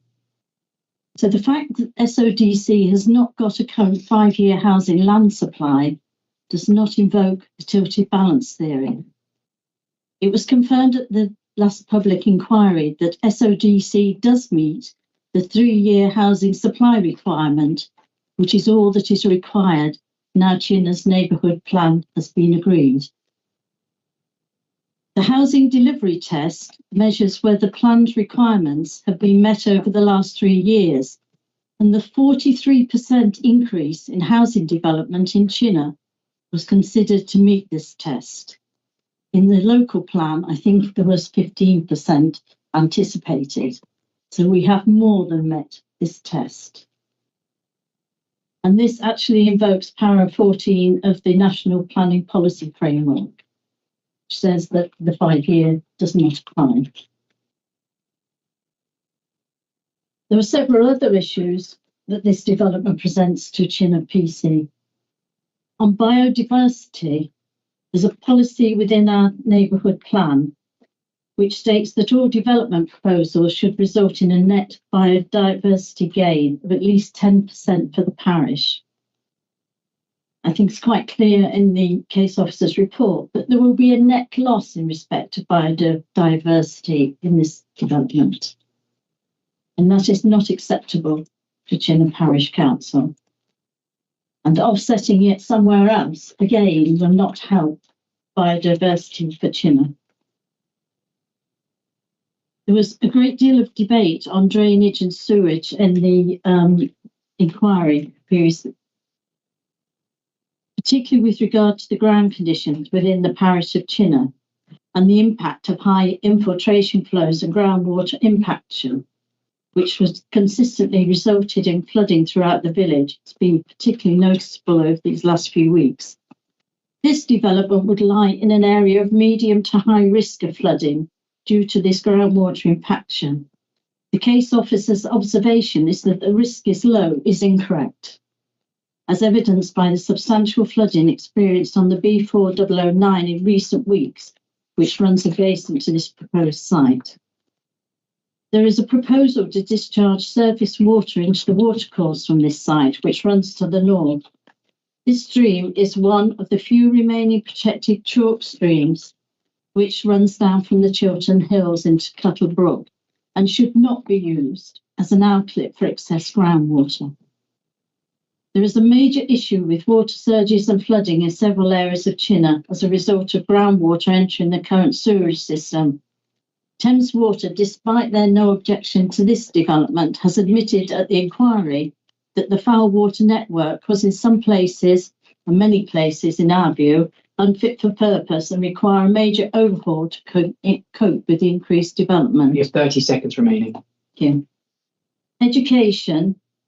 There are no spaces in either of the 2 primary schools in Chinner nor in the local nurseries. The development is in the catchment area for St Andrew's School and not Mill Lane, and there's no facility for expansion. Currently, young children have to travel outside the village for schooling. Housing, the development does not support Chinner's housing policies and does not meet Chinner's housing needs as identified in the neighbourhood plan. Thank you, Councillor Webb. That's your 5 minutes. Committee, anybody, any questions? Councillor Gavrishek. Thank you for your presentation. Can I just focus on the Chinner neighbourhood plan, please? Mm-hmm. How many houses were you required to allocate in your neighbourhood plan? How many were we? Yes. Well, none. Or how many did you allocate in your neighbourhood plan? How many? Well, we haven't, because what we've said is we've already met the requirements, which were 15% way back in 5-6 And years. how many houses were that? Was that? That was probably about 300 or 400. Sorry? 300 or 400 houses over those times, but there's been a 43% increase. So we've gone well over 1,000 properties being developed. There's been no infrastructure at all to meet these. So in your neighbourhood plan, you haven't allocated any sites. You just said we've already done it. No, there are some sites that are still got to be built. They are allocated. But within the settlement build boundary, this is certainly not one of the sites that we've identified. And the sites that you have allocated in your neighbourhood plan. Well, they have been in conjunction with SODC. Yeah. But your neighbourhood plan has been developed by Chair, and you've allocated sites. What sort of range in terms of size do those sites encompass? Are they sites for 40 houses down to one house? What is the range? Well, it's quite a wide range, but as you're probably aware, we have stopped 150 new houses being built at the local public inquiry. No, I'm talking about your plan. There are no new major developments within Chinner in the neighbourhood plan. Okay. There are still some to be built that have had planning permission. That's what I'm asking about. Sorry, Chair, to pursue this. The ones that are I'm going to be built, yes, all right, or still have to be built, what size do they range from to? Well, there's only one major site still to be finished, which is in the Greenwood Avenue area. That's the last one to be completed. There are no other major sites to be built within Chinner. Okay, thank you. I think we've got those. I think we've got that. Yeah, sorry. Yeah, thank you. Okay. Any other questions? Councillor Canton. I just read a phrase in the report saying that there is no information in the neighbourhood plan that indicate what local housing need is or how it has been classified. So I was surprised. With this basis, it's hard to say that Chinner doesn't need that. Well, no, I was a bit surprised at that because actually it is in the neighbourhood plan. I'm not sure where that came from. The case officer's report. And what we're looking for is affordable housing, tenancy mix and retirement housing, because we have substantial amounts of 3, 4, 5 bedroom houses. And really we can't provide housing for people wanting to get onto the ladder or those that want to downsize. Thank you. Thank you. No further questions? No, thank you very much, Councillor Webb. Thank you. Thank you. Right, we have an objector to speak next, Peter Brook. On virtually, I believe. Mr. Brook, are you there? Yes. Can we see you or just hear you? I've switched the video on. Come on.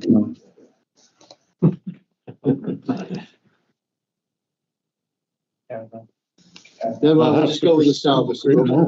Can you hear me? I can hear you. We'll just go with the sound. We'll go with the sound. Fine, thank you. We live at number 85 Lower Icknield Way and objected to this application. The proposed plan shows 3 large houses built close to the eastern boundary of number 81, identified on the plot plan as plots 8, 9 and 10. Plot 10, a large property, impacts us in number 85 the most. It creates visually a 7 to 9 metre high wall, most of which could be within approximately 2 metres of our boundary. This would dominate and cast shade over the length of our rear garden, and we shall suffer major permanent loss of amenity. As an indication of how close the building is to our boundary, the tree protection plan states that the tree protection fence protecting trees in number 85, adjacent to the hedge, has had to be amended and cannot comply with British Standard 5837 requirements due to restricted construction space. The decision report prepared by the officer in paragraph 6.41 states that on plot 10, the main house and the garage will be located about 4.3 metres from the boundary, and that the linking element will be between the portions of the house will be around 8.85 metres from the boundary. We cannot reconcile what the officer has said in the report with what we observe on the ground.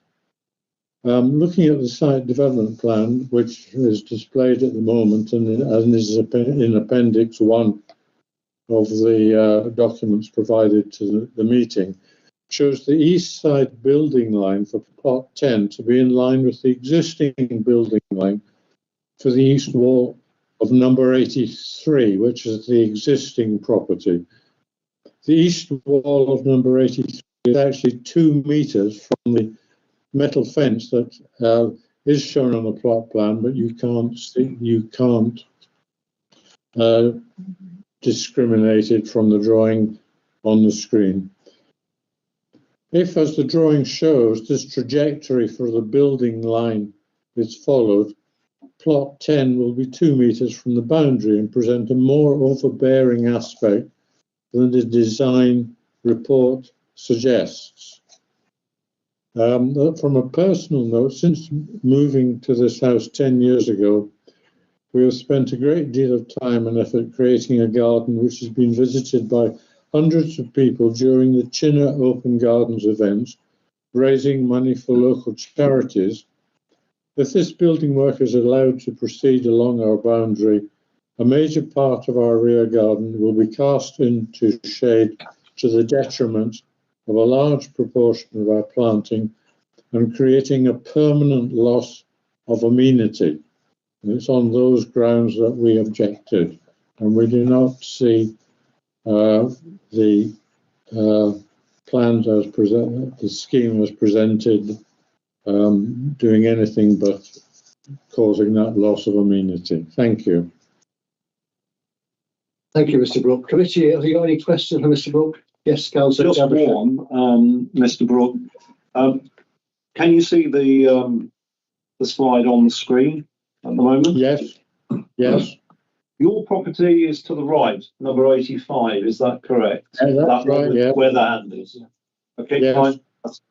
And your back garden goes round the back. It extends to there is a line of the hedge at the end. Yes. Fine. Thank you. No further questions. So thank you very much, Mr. Brooke. Thank you for your time and your presentation. We'll go down to Peter McCorkill, who's the agent. I believe he's here in person.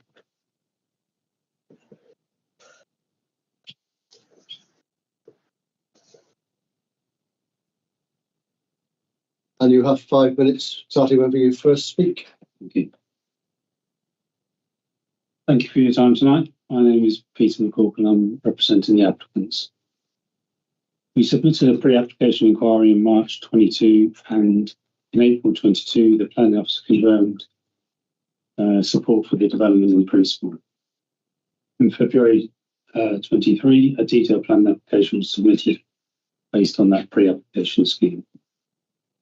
We collaborated with the case officer to refine the scheme and address technical concerns. Originally, we had anticipated a delegated decision, but it's before the committee due to the parish council's comments of April 23. The parish council acknowledges that the land is within the village boundary, but argues it's not infilled. The council's urban design officer asserts that the scheme complies with National Plan Policy H1 for infill residential development. Local plan policies H1 and H16 permit development within existing built-up areas and behind existing frontages. as confirmed by the case officer as well.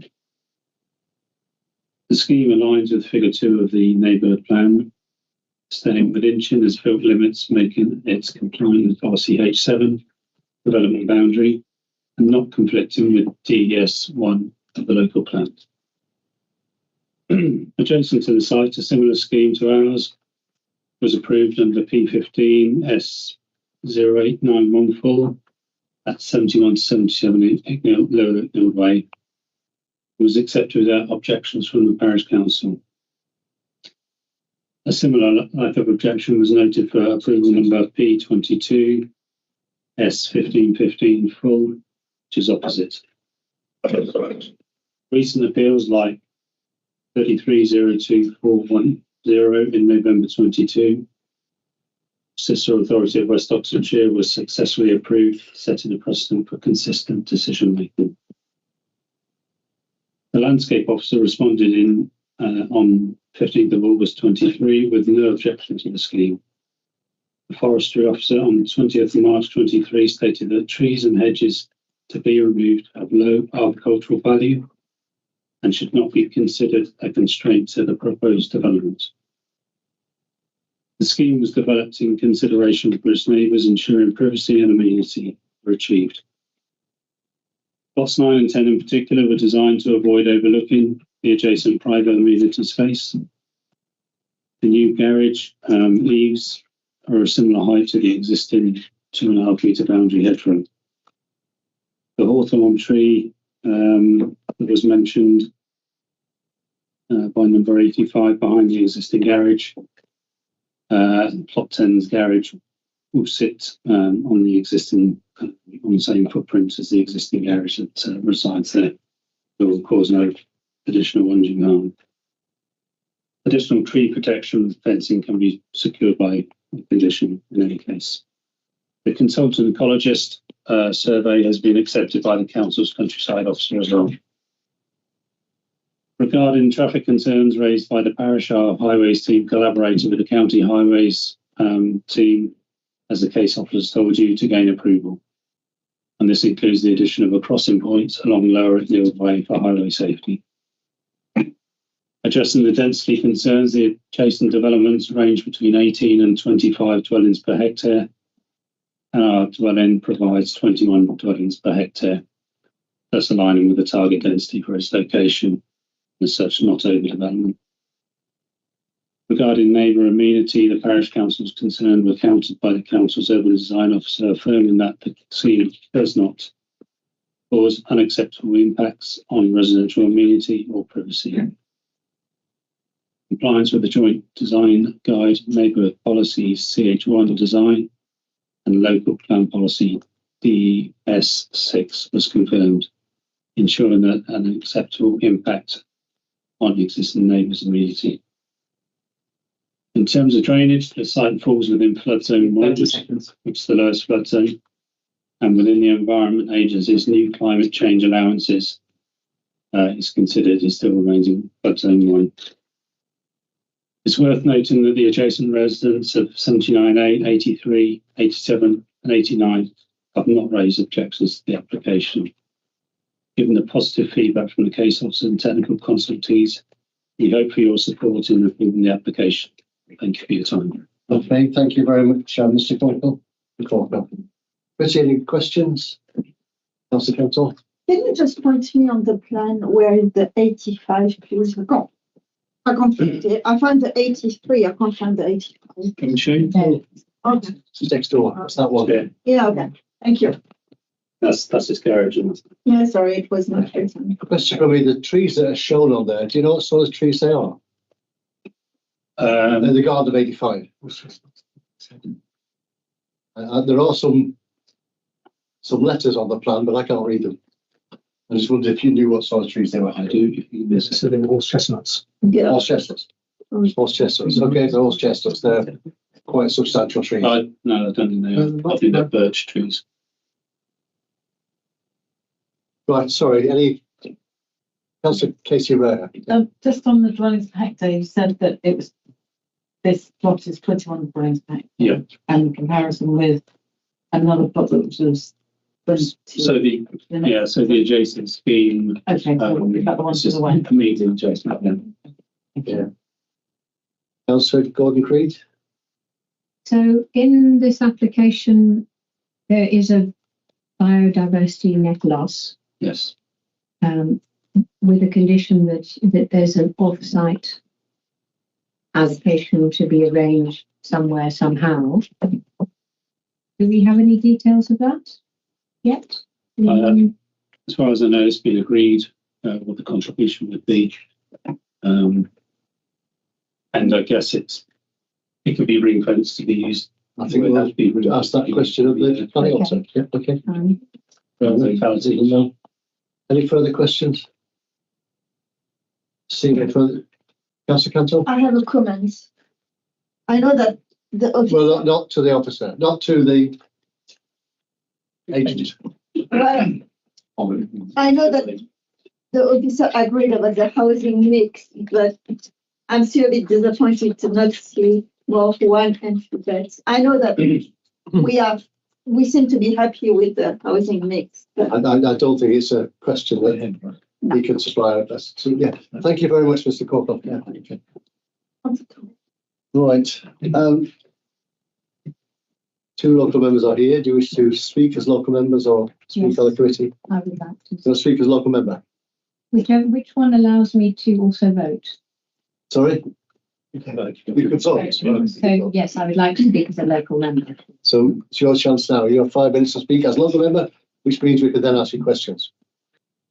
Thank you, everybody. I'm Ali Gordon Creed, local kitchen award, and I know this road, I know this area, I know what the residents go through as a result of the overdevelopment. You know, Chinna has delivered 43% of development in the last 16 years, so which is 25% more than is necessary.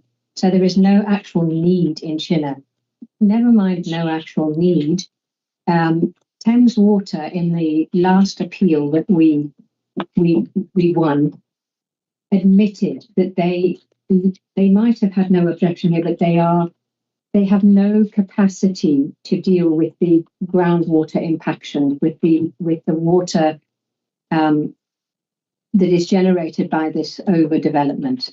The road floods to the point where it is impassable. I have been through there and seen cars trapped for days, waiting for the floods to go down as a result of the level of groundwater that is been generated by this huge overdevelopment in Chinna.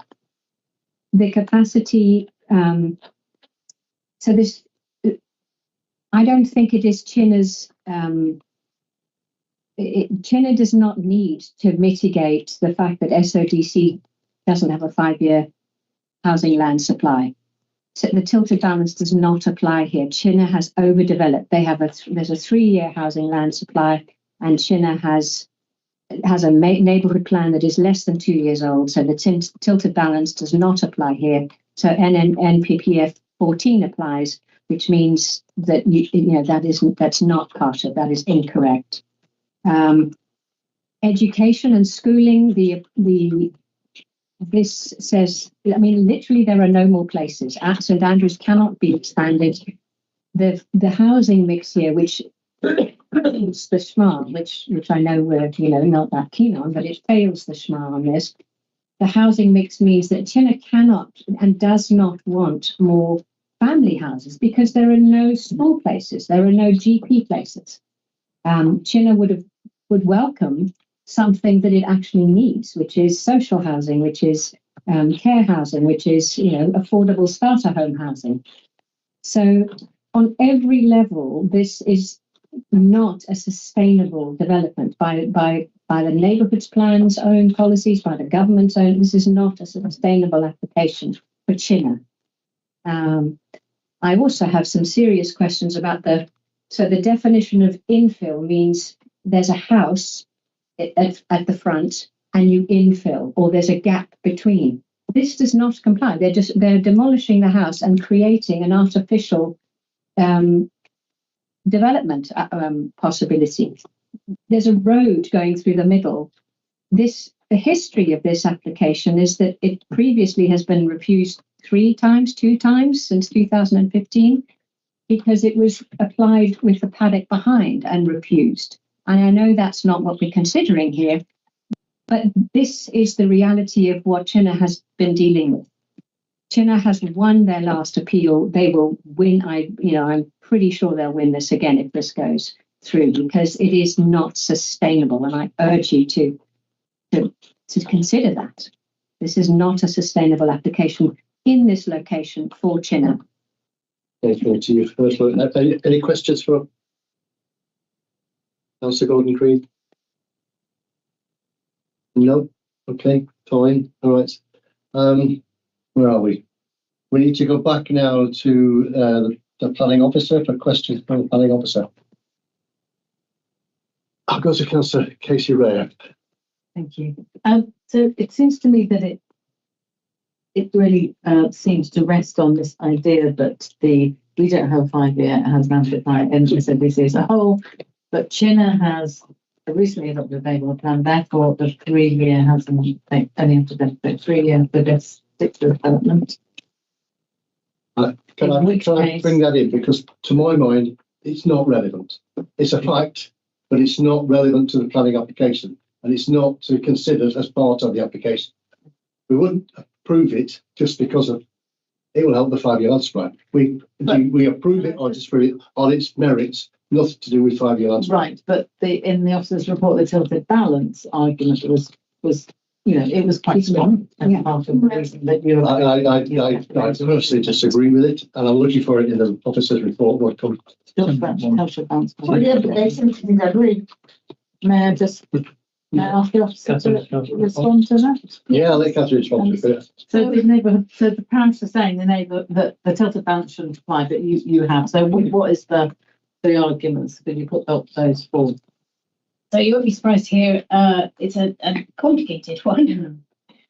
So when I've set it out in paragraphs 6.11 and 6.12 of the report, basically where a 5-year land supply cannot be demonstrated, then paragraph 11D is engaged. So that's the tilted balance, as it were, where planning permission must be granted unless the harm of doing so would significantly and demonstrably outweigh the benefits, and that's the tilted, the significantly and demonstrably.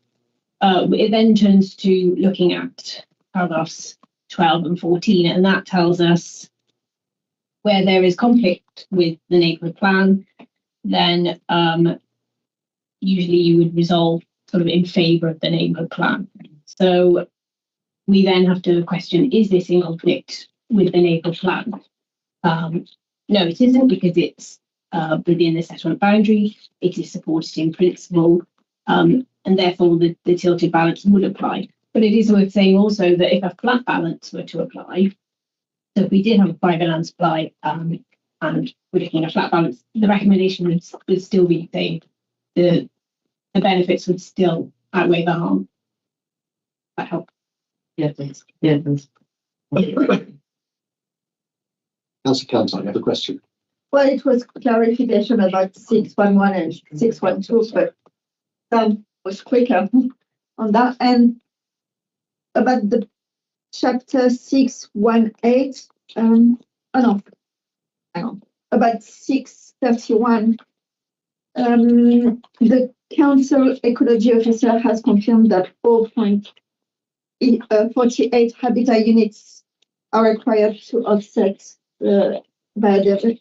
I was wondering how the council will ensure that the applicant provide that, because I agree that a certificate has to be provided, but how can you ensure it's actually delivered, and where those habitats could? Yeah, so it's a pretty standard approach. This is, it's quite common that we have a net loss and it can't be sort of designed on site. So developers can buy credits from a particular organisation. Their name now escapes me, but they something like that. they then take that money to create habitats within the local area. So 0.48 habitat units is not a great deal. But yes, we can secure that by condition that they have to get this certificate from this this partnership that where they buy these habitat credits. Will the council still supervise that the offset actually meets the loss from the other side? Yeah. Okay. The technology officer has identified how many units are required, and I think Terry's. But do we have control of what will be? Yeah, because we've got a condition that identifies what's required, and then that will be secured with the certificate, for example, and then we work with our partner, which is Terry. I think. Okay. Terry, I knew you were going to ask me that. On my head. That's environment. That's it. Yeah. Roger, did we do that before? Is it a common practice? Yes. Yeah. Okay. Yeah. Okay. Chair, may I ask the officer a question? Yes, you can. So, in the Chinahood Neighbourhood Plan Policies CHGP2, it very specifically outlines their biodiversity neighbourhood plan vision and requests, and it uses the word on site many times. And does that not, because the whole point of a neighbourhood plan, why we've been encouraging the neighbourhood plans, is so that the local environment and the local residents converse and have a say in what happens with regards to the planning applications. So does the fact that the neighbourhood plan specifically requires on-site net gain, and this is not meeting, it's going against the neighbourhood plan on that, plus the housing mix, plus all the other things that's going against the neighbourhood plan, does that not matter? Do we just disregard that? No, certainly not. But when we're looking at the planning balance, this is where we're weighing the benefits versus the harm, and we have to acknowledge that not providing on-site net gain is a harm. So we absolutely do not ignore it. It's just weighing that up against all the benefits. But may I respectfully yes, challenge that who's weight the benefits to whom in this case?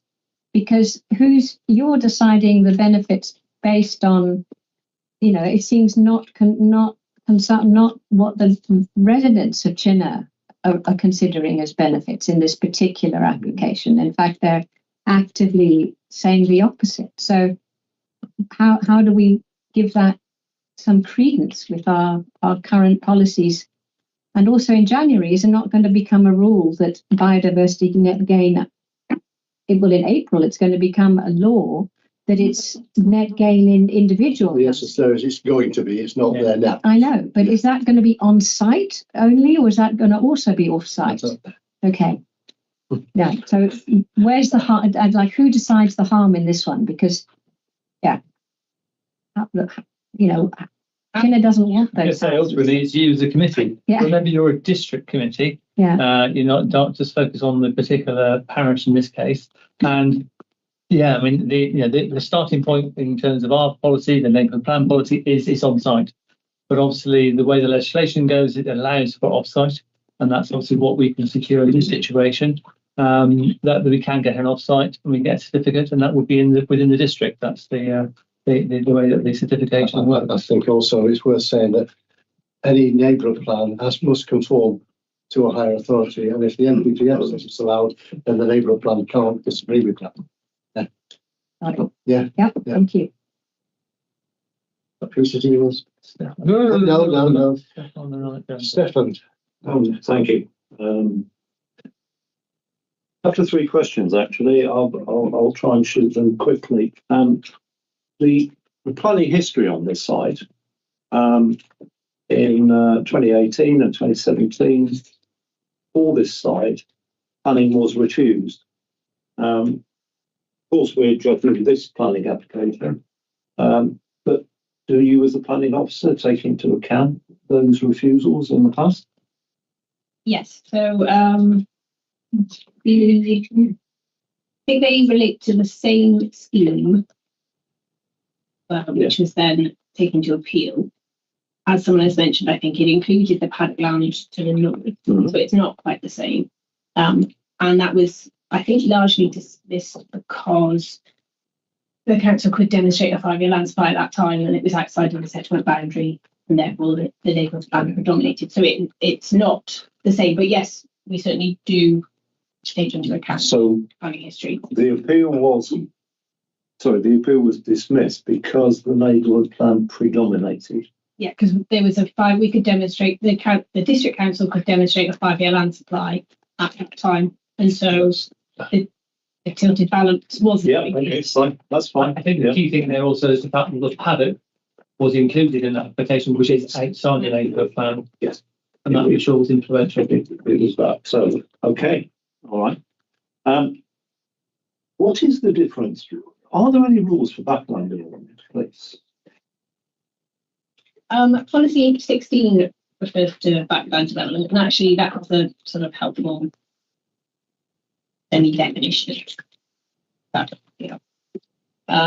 So where a proposal encompasses residential development of land behind an existing frontage or placing of further dwellings behind existing dwellings within the existing site.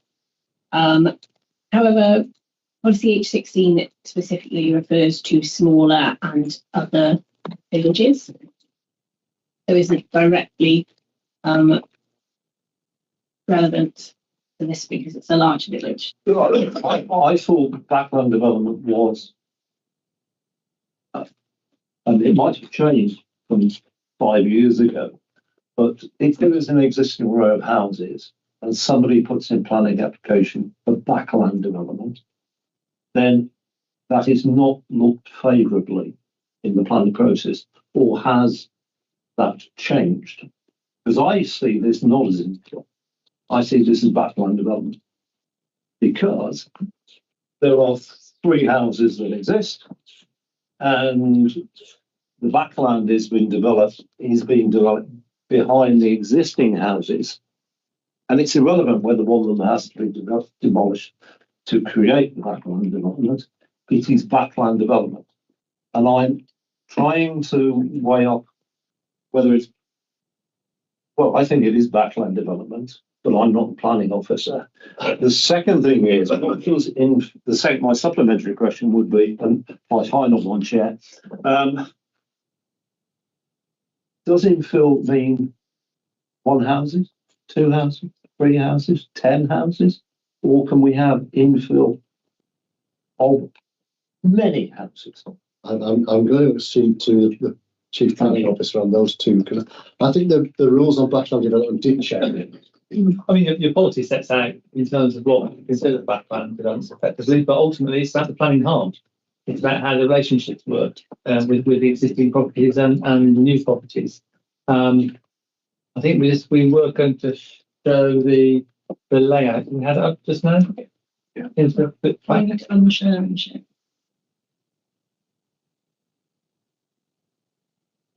it's just to show that there are development behind, which I think is Rum. That's Rumpenny. One place, is it? Rumpenny. Rum place, yeah. And then you've got one down to the. Yeah, there you see. Yeah. So the paddocks, you see those are directly behind this dwellings. There would be dwellings behind number 70 and 79 and 79A, and also 83. Yeah. So it's a similar relationship to what's already there, effectively, and what we've allowed. So it's not being inconsistent, and therefore, I guess it's in character. I think in response to Stefan's question, I think probably 10 years ago it would have been definitely backland development, but the opinion changed and the advice changed. That backland development can be allowed. I won't say it is allowed, it can be allowed if the circumstances are right. Squeezing one house behind another one is not in, but this is not squeezing one house behind another one. It's actually making quite a big space and giving you access to the land behind. So it's not backland development in that way. It's a bit like what's the important thing that is what Adrian said. It's about planning harm. And again, what is infill? I don't think there's any definition of how many houses in infill. Well, I haven't seen but No, I haven't seen one. Closely surrounded by buildings can be actually interpreted in many, many, many different ways. Yeah. To my mind, this is infill. Yeah, Councillor Cantwell. On the paragraph 644, apparently, I mean, there's many comments from the member of the public about road infrastructure and unable to cope with the traffic, and you are talking that many of mitigation will be secured through a section 278 agreement with local highway authorities. So I was wondering if you could explain what is it and how can we monitor that it will actually happen, and can we also have input in it? So the section 278 agreement is with the County Council and the Highway Authority.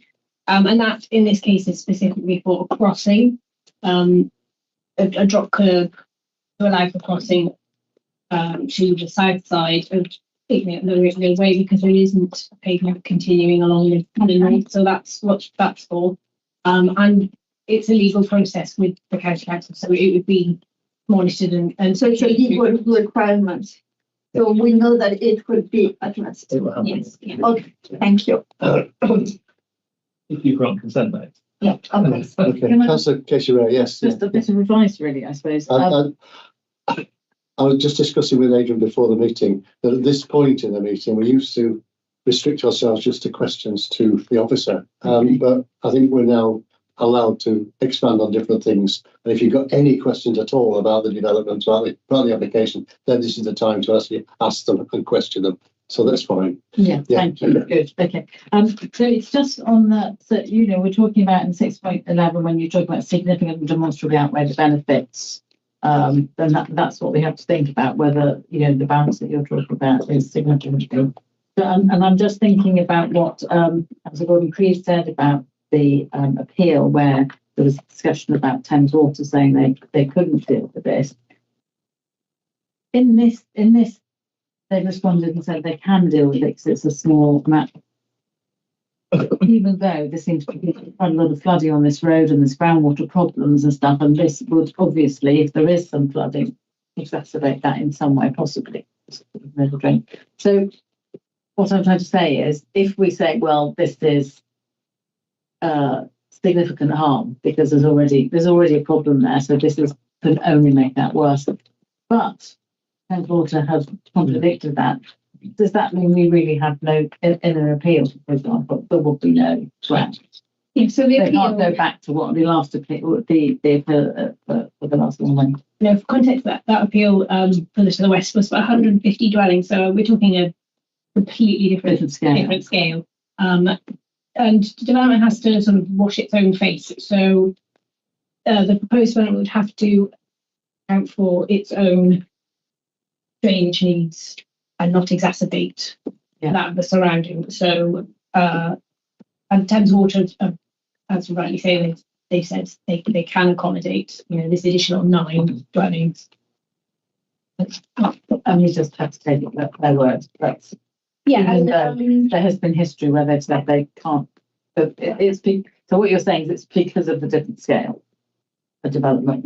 You can't reference back to what they and also the report, I think in mapping terms, the flooding is shown as low risk, but drainage officers and Thames Water in their comments, they know the history of this area and the flooding that has taken place. And so I know for a fact the drainage engineers at the district council, you know, took that into account, and there was quite a lot of back and forth with the applicants to try and get the drainage right. You know, you see there's quite a lot of amendments, and that was partly to do to making sure that the drainage was right. So I know that they have taken that into account. Yeah, just Councillor Gordon Creed. May I just clarify on that particular point? In the enabling, Thames Water recognised that in recent years there have been unplanned, unconsented, unavoidable discharges in the network as a result of surcharging manhouse causing pollution instances as a direct result of the ground infiltration of excess groundwater. This site, this area is incredibly built up already. And in your report, Thames Water have said we will deal with the foul water drainage, we won't deal with the groundwater. That has to be discharged essentially into a protected box stream. And that isn't accounted for in the biodiversity net loss. And that's against our own policies, isn't it? In this case, I think there are several developments there that are discharging into the Cattle Brook and that haven't, that are just getting away with it. Thames Water is essentially, in this case, just devolved responsibility for the excess groundwater. And yeah, to my mind, that hasn't been dealt with as a mitigating condition. I think from my understanding, excuse me, sorry, to the chair, that as the case officer mentioned, that the developer has to basically deal with impacts and mitigate those impacts. So, for example, there will be a measure about what surface water drainage currently at the site disperses, and that's what the development will need to match. And that may be that they'll have through their drainage ditches, they may be storing some water initially before it's released through the rest of the drainage ditches around the area. The key is that we've had the professional advice given to us either by our own drainage engineers or through Thames Water, and we have to listen to that advice, and you need to be aware of that advice and come into a decision. Because if and clearly locally there's an experience that's different, I think we have to acknowledge that, but we have to rely on the experts in terms of what they're planning and what they're recommending to us in terms of how to either mitigate through conditions and more details. That's what we set out in the report here, I think, to identify that there is a number of amended plans. I think you said you've been through to resolve that, to get a satisfactory response. Yeah, and one of the particular issues that the drainage engineers at the county and the district were pushing for was a swale on the outfall, and that was particularly to do with sort of a filtering and cleaning effect of the water. So that is also part of their consideration. They won't just be expecting water to be just dumped into a stream or brook. Water quality is also very important in drainage consideration, and that was, I know for a fact, that was something that took a long time to resolve. Yeah, I think it's covered in the reports in 632 or 633. They do talk about going to local ditches and not actually discharging onto the road. And so it's going to a swale. So yeah, that's what it says. I was wondering. And not going to local ditches, not to the road, which eventually will. And you've got to take advice of what they're saying. It's not in a flood zone. It's in flood zone 1. I think what we're talking about is local flooding and local sort of, but it's not in a flood zone, serious flood zone. It's local. I don't know, but yeah. But the drainage officers seem to think that it's okay and they can cope with it and they can design a scheme which will work. Councillor Cantor. I was wondering if the officer could confirm that I guess the worries raised by Councillor Gordon Creed could be addressed with the recommendations 21, 22, 23. Yeah, so the discussion so far has been the sort of the outline drainage. Showing something can work, but the full details, as you point out, would be covered by conditions 21 to 23.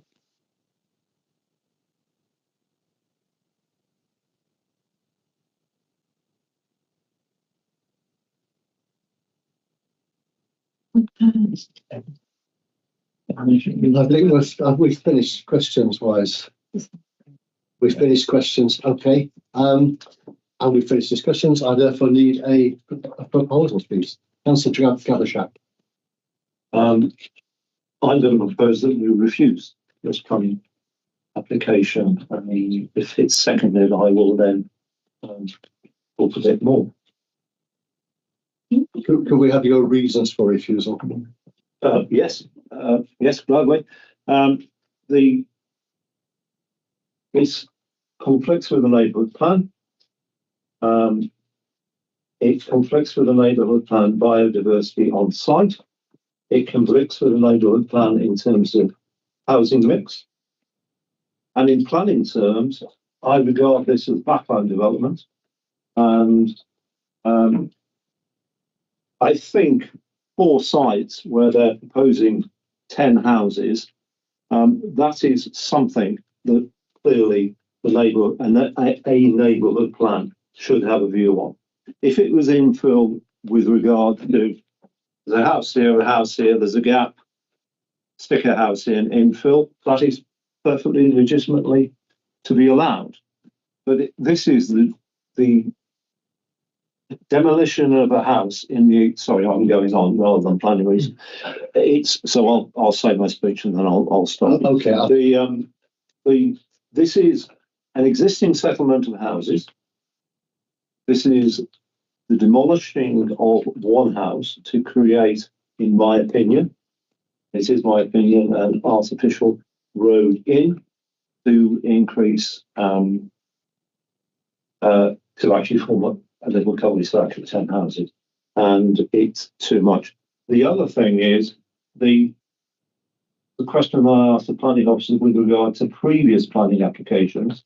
The previous planning applications were different, but the pertinent point was that those planning applications did not comply with the existing neighbourhood plan.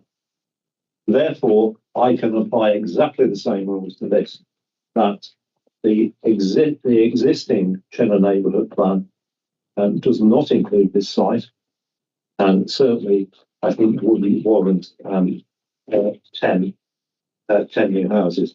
Okay. I will pick up the drainage issue because I think that the biodiversity hasn't been picked up in this, that when you get drainage going into local ditches and streams, I think you have to take into account the biodiversity of that particular thing.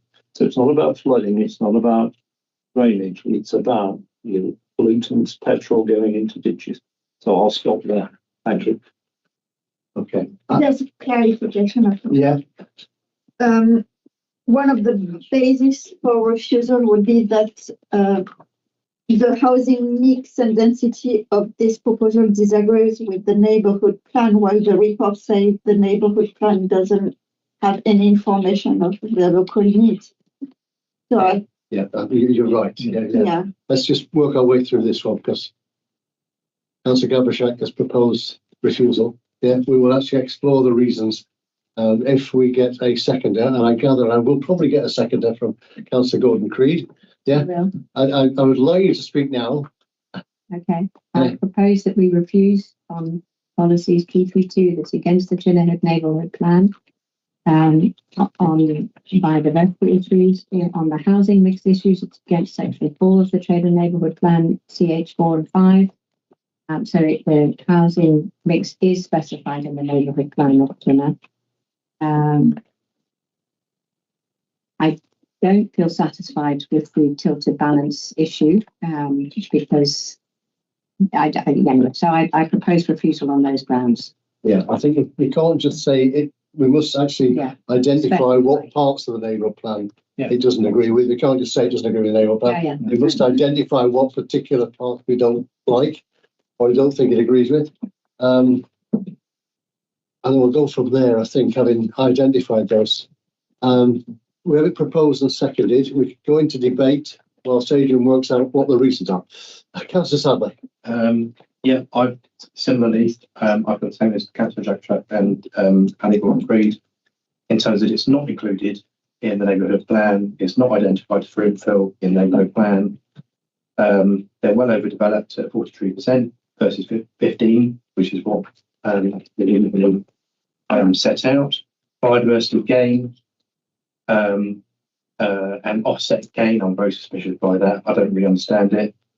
Drainage and sewage, that's an issue. Groundwater flows, leading to high risk of flooding, not great. And the chalk stream issue. Furthermore, top 10, Mr. Brook, and that very unneighbourly house is going to be built right next to his garden. I think, this isn't good either. Okay. So on that grounds, I also Right. Any further debate? Any further comment? Anyone want to actually make any more comments before I go back to the planning officer for his comments on the reasons?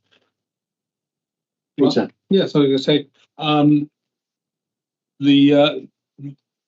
I think it is compliant with the neighbourhood plan because it is within the settlement boundary. It's the paddock to the north that's outside the settlement boundary, as set out and the settlement boundary defined in the neighbourhood plan.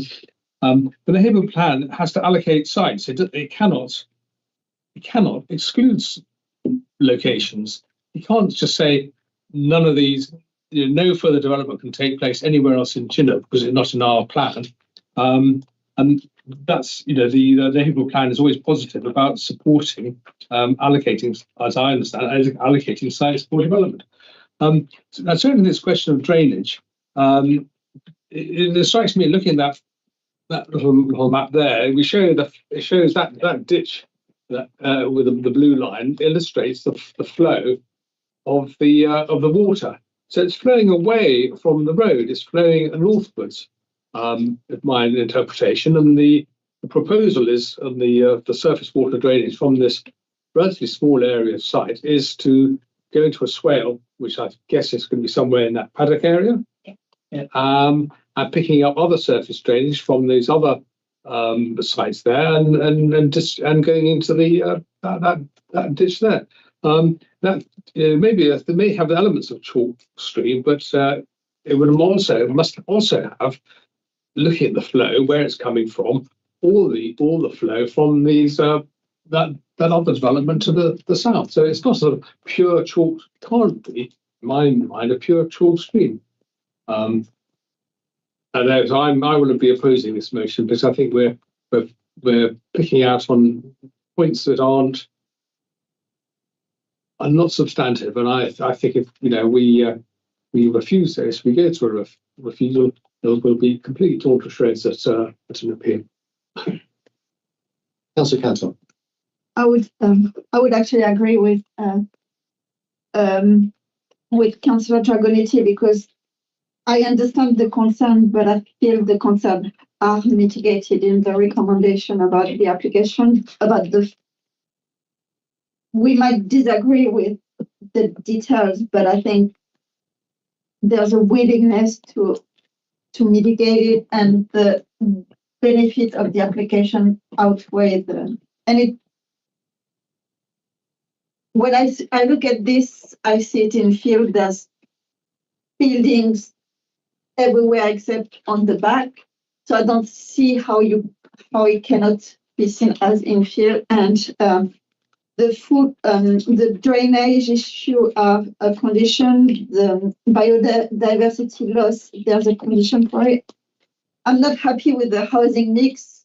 I am someone who can't afford to live anywhere, and I'm very sad that the 1 and 2 beds are never privileged, but I don't think we can do anything about it. And the officer says that the difference is marginal and therefore it's accepted. So I agree there's some negative, but I don't see an inspector agreeing that those negatives are outweighing the benefits. Okay. Just to clarify, the only person that can speak twice during a debate is a proposer. I've already spoken and it isn't my ward, so I feel that I should be able to. I'll say from my point of view, I will not be supporting this motion. Totally agree with what's just been said, so I won't be supporting it. Councillor Casey Rowe, Yeah, just briefly. I mean, it does seem to weigh because of the 5-year house land supply on that, whether we significantly and demonstrably outweigh the benefits the harm does. The housing mix is not right. It's not right, not just with the NDP, but with the SMART that we have, and whatever we think about it doesn't agree with that, I don't think. But it's very hard. I don't think that's enough, unfortunately. I can see what the the problems are. So I'm unfortunately going to go along with the rest of the report and go against the motion here. I just don't think that it's it's very clear, isn't it? It has a significantly and demonstrably outweigh the benefits to harm does. Yeah, okay.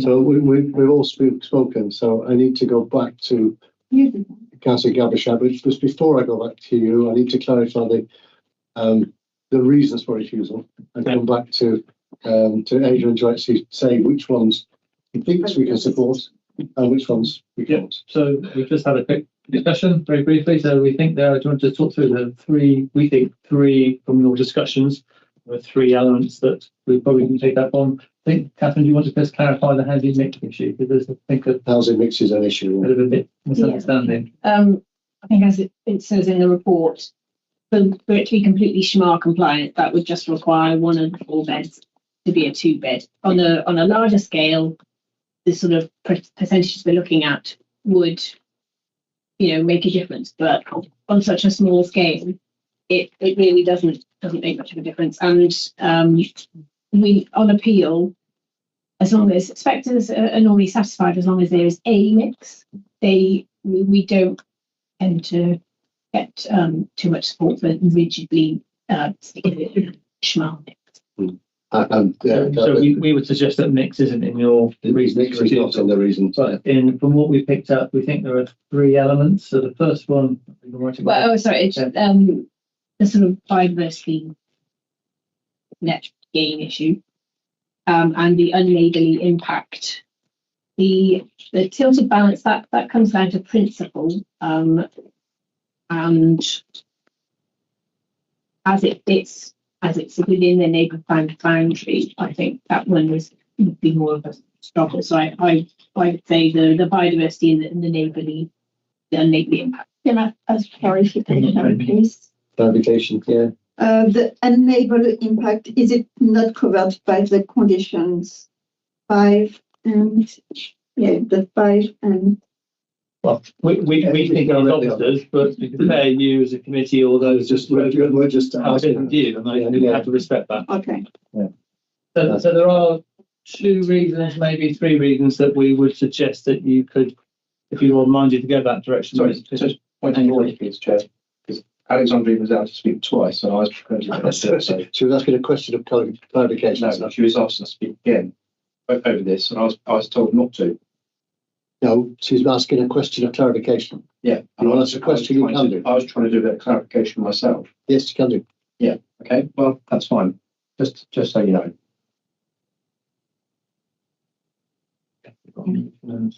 Right, we have a motion seconded. The reasons for refusal would be. Sorry, can you just expand on that? So the first one is Catherine. So one's about unneighbourly would be occupier number 85, and the other one would be about biodiversity. According to the neighbourhood plan on biodiversity. GB2. Yeah. Okay. All right. So those are the. And anything about planning reasons in terms of backland development and infill? Backland development is not something that we specifically have a policy against. As I mentioned, policy H16, which is okay, I will to do with smaller villages. Fine, I will still mention it because I think there are. If you want me to sum up, it would be with the neighbourhood plan element about infill, which you interpret differently from what officers do, basically. Okay, Mr. Chair. Okay, can you sum up, please? Yes, I will.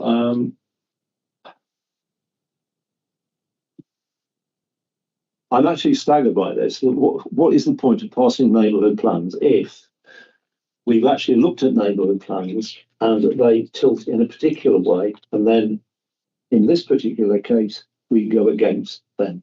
There's absolutely no point in having neighbourhood plans where the local people actually decide which sites are going to get allocated, which ones aren't. Clearly, the chair of the parish council or the representative said that they have developed 45% more or more houses on this site. It clearly conflicts with the neighbourhood plan in terms of biodiversity. It does conflict in terms of mix, because it does say mix, and this is not a mixed development at all. The tilted balance is irrelevant because it's a neighbourhood plan, so there's 3-year land supply. We shouldn't be asking Chile to solely supply the balance of our deficit in 5-year land supply. I do regard this as clearly backland development. If a neighbourhood plan allocates backland development, fine.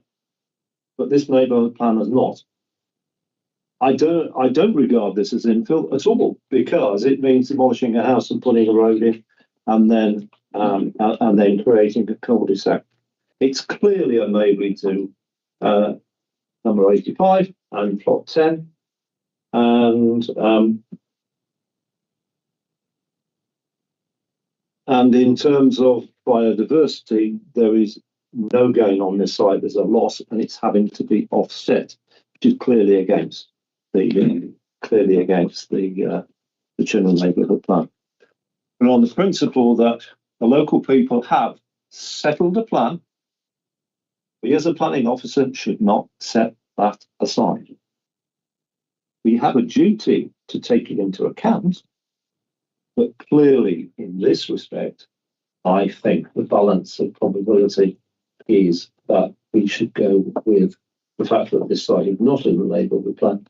And also it's our planning history that was refused on the grounds of a relevant neighbourhood plan. And I really think that you've got the balance wrong if you vote for this, if you vote against this recommendation. So there you are. That's my summing up. Thank you, Councillor Graveshack. So we have a proposal to refuse the application on the grounds you've heard. Proposed and seconded. All those in favour of the proposal, please show. Region. Okay, thank you. All those against? That is carried. Okay, that's as far as we go. Right. Before Darius says it, we're getting towards our state. We've got one application. But your agreement that we can continue with this application past the 8:30 cut off. Can I have a proposer and seconder to extend it? Yeah, proposer and seconder. Yes, okay. All those agreed. Thank you. Can I have a 1-minute break then? I think I was just going to also propose a 1-minute break. Yeah. Thank you, Chair.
Planning application P20 S2092, which is at Fairhaven School Lane, Stoke Row.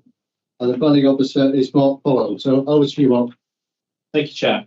This application referred to Planning Committee this evening as, in line with the Council's constitution, the Council intends to support the grant of permission and the local parish wish planning permission to be refused.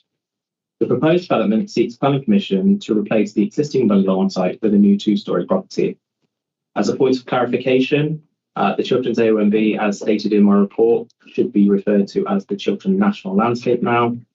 There's been no change in the legal designation and policy status of these areas. However, for consistency, they should be referred to as the Chilterns National Landscape instead. Objections have been received from the parish council and neighbours, which are outlined within the report before you. These relate primarily to the size, siting and design of the proposed dwelling and its impact on the local area and on neighbouring number 1 Southview. The proposed replacement dwelling would be better aligned with the properties along School Lane, and the external appearance of the replacement dwelling would better relate to the surrounding area, with the proposal looking to incorporate brickwork to match the nearby dwellings and the use of slate roofing tiles.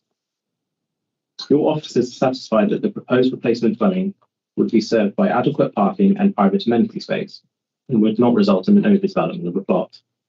Through a combination of tree protection measures and new landscaping, the proposed development would ensure that the green character and appearance of the site would be maintained. Your officers are satisfied that the design and form of the dwelling would be appropriate to the plot and the wider street scene, and would not be harmful to the character and appearance of the area. Officers note the concerns raised locally about the impact on neighbouring number 1 Southview, which in my report predominantly focuses on. The proposed new dwelling is sited some 4 metres from the shared boundary with this neighbour and some 11 metres from the neighbour's property itself. This neighbour benefits from a large garden to the side and to the rear of the property, and the degree of separation proposed is significant in the officer's opinion to avoid any adverse overbearing or oppressive impacts. Concerns have been raised that the side-facing windows looking towards number 1 Southview would result in adverse loss of privacy. Officers have acknowledged this issue and recommended that these windows are obscure glazed and fixed shut, with the exception of a top-hung openable fan light. In officers' opinion, this would overcome any possible loss of privacy. In respect of all ecology and arboricultural impacts, officers are satisfied that conditions can be imposed to ensure adequate mitigation and enhancement measures. It is noted that some trees have been removed since the plans were submitted. Officers would recommend that these are mitigated by including replacements as part of the landscaping scheme. In consultation with the Council's Heritage Office, the proposed development is not considered to result in harm to the setting of nearby Listic Church. Furthermore, subject to appropriately wording conditions, the Council's drainage engineer raises no objection to the proposed development. Officers have liaised with the local highway authority, who do not object to the proposed development, citing that the development is unlikely to result in any significant intensification of traffic activity at the property or result in any significant adverse impacts on the highway network. Your officers recommend that planning permission is warranted, subject to the attached conditions within the report before you. Thank you. Okay, thank you, Mark. Okay, we have a number of speakers. The first one is a representative of Stoke Row Parish Council, Roger Clayson. Is that Roger? You online? Thank you for your patience in getting to this point. There it is. There I am. Good evening, Chair. Good evening. Good evening. You have 5 minutes to come down. Yeah. Can I start? Yes. Right. Can I start with just a comment? I'm not able to present to you a decent presentation, but we fully back Andrea Wingfield and Nick Wingfield from 1 Southview, who will be presenting to you shortly. We unfortunately got very, very short notice of this, and a parish council of 5 at Christmas time can't turn round an adequate objection in 4 days, particularly with all the Christmas activity that's going on. Anyway, to get more positive, over 3 years, the parish council have been presented with plans for Fairhaven under various iterations. We've spoken to the objectors within School Lane, where there are many, and with Mr. Jacobs, the applicant. There was some rays of light in in June 21 when a plan that seemed to be almost approved by the objectors and one that the parish council could live with was then changed later on, and perversely we now have a plan that almost goes back to where we started from 3 years ago. We believe that the difference in height of the plot really points to the fact that the original planning officer's advice to Mr. Jacobs when this all started 3 years ago of replacing the bungalow, which we don't object to being rebuilt, it needs rebuilding, it isn't fit for today's purpose, but he should have, the planning officer's suggestion was replace like with like, or at the best with a cult bungalow. The site is not ideal in shape or position to facilitate a 2-storey high house, particularly when it's sited on land that is a metre higher than next door neighbours. We believe that the overbearing nature of the house will affect people visiting St John's and the graveyard. We also believe that the amenity value on One Southview will be great. And pictures don't really portray the seriousness of what will happen to One Southview. You have to be there, and having visited it many times and walked past it many times, one can visualize a 2-bedroom house in the position that it is proposed will rob One Southview of its amenity, greatly of its amenity value. I think that the people of School Lane would not have objected so heartily over the past 3 years if the plan had been more sympathetic with what is needed in School Lane, and the parish council would not have had over the last 3 years such well-attended meetings as we've had with people concerned in School Lane. So I'm mentioning that because I want to portray the fact that there is considerable local objection to a high 2-storey house replacing this very old dilapidated bungalow. We would really heartily recommend you to refuse this planning permission, and I would commend Andrea Wingfield's presentation that you will get in a few minutes' time. Thank you. Okay, thank you, Mr. Clayson. Anybody got any questions for Mr. Clayson? No. Oh, yes. Mr. Clayson, can you advise what the planning reasons are you would put forward for refusal? Yes, it's the height, the overbearing nature of the house, the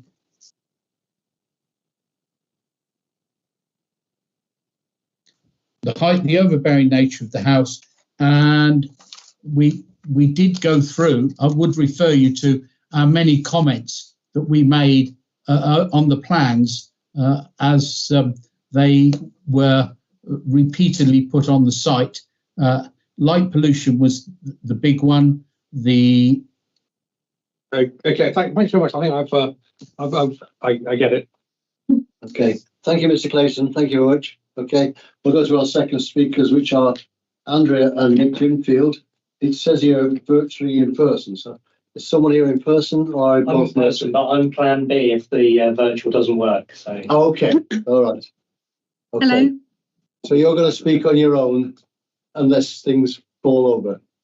That's Yeah, right. Yeah. Okay. All right. Thank you, Andrea. You have 5 minutes starting from when you first speak. Hi, my name is Andrea. I'm the resident of the neighbouring property 1 South View. I'm also the spokesperson for several neighbours that have joined us online via the YouTube channel who also registered as speakers. We agree on the need for the plot to be developed, but the transition from a bungalow to a 2-storey dwelling is a significant hurdle. We had hoped for a chalet-style bungalow, yet reluctantly accept that a 2-storey house is permissible. We remain concerned about its placement, and the design lacks any attention to detail and aesthetics. It's a plain square box, devoid of features that honour the historical and rural context. We consider it overbearing, oppressive, ill-fitting in our cherished A&OB area. On paper, this application might seem inconsequential. However, the reality becomes starkly clear if you stood in our rear garden, looking towards the elevated Fairhaven site. If you move to the next slide, a critical omission in the planning report is the Fairhaven plot sits approximately 1 metre higher than Southview, exacerbating overlooking and loss of privacy concerns. The application lacks elevation drawings or measurements, and so we've included photos to try and put this in context. If you move on 1 slide. And now the next slide. And now the next slide. This latest application is a retrograde step as it reintroduces detrimental first-floor windows overlooking our property. They are unneighbourly and a blatant retaliation for our objections to the preliminary size of the development. If you move to the next slide.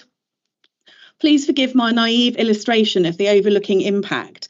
These unnecessary windows not only affect us, but also any future homeowners at Fairhaven. A 3rd set of windows to each bedroom leaves no place for wardrobes or storage. The application suggests frosted windows, and even if they are limited, these windows can still be opened. Given their elevated position and close proximity, they would overlook our patio, our shallow garden, and provide full views across our rear, side and front gardens, stripping us of all privacy. If you show the next slide. This situation contradicts planning advice given to the previous owners of Southview. If you moved, who requested to add 2 first-storey windows facing Fairhaven. They were denied due to overlooking concerns and the need to avoid an unneighbourly development. Planning conditions were also placed on existing bathroom windows.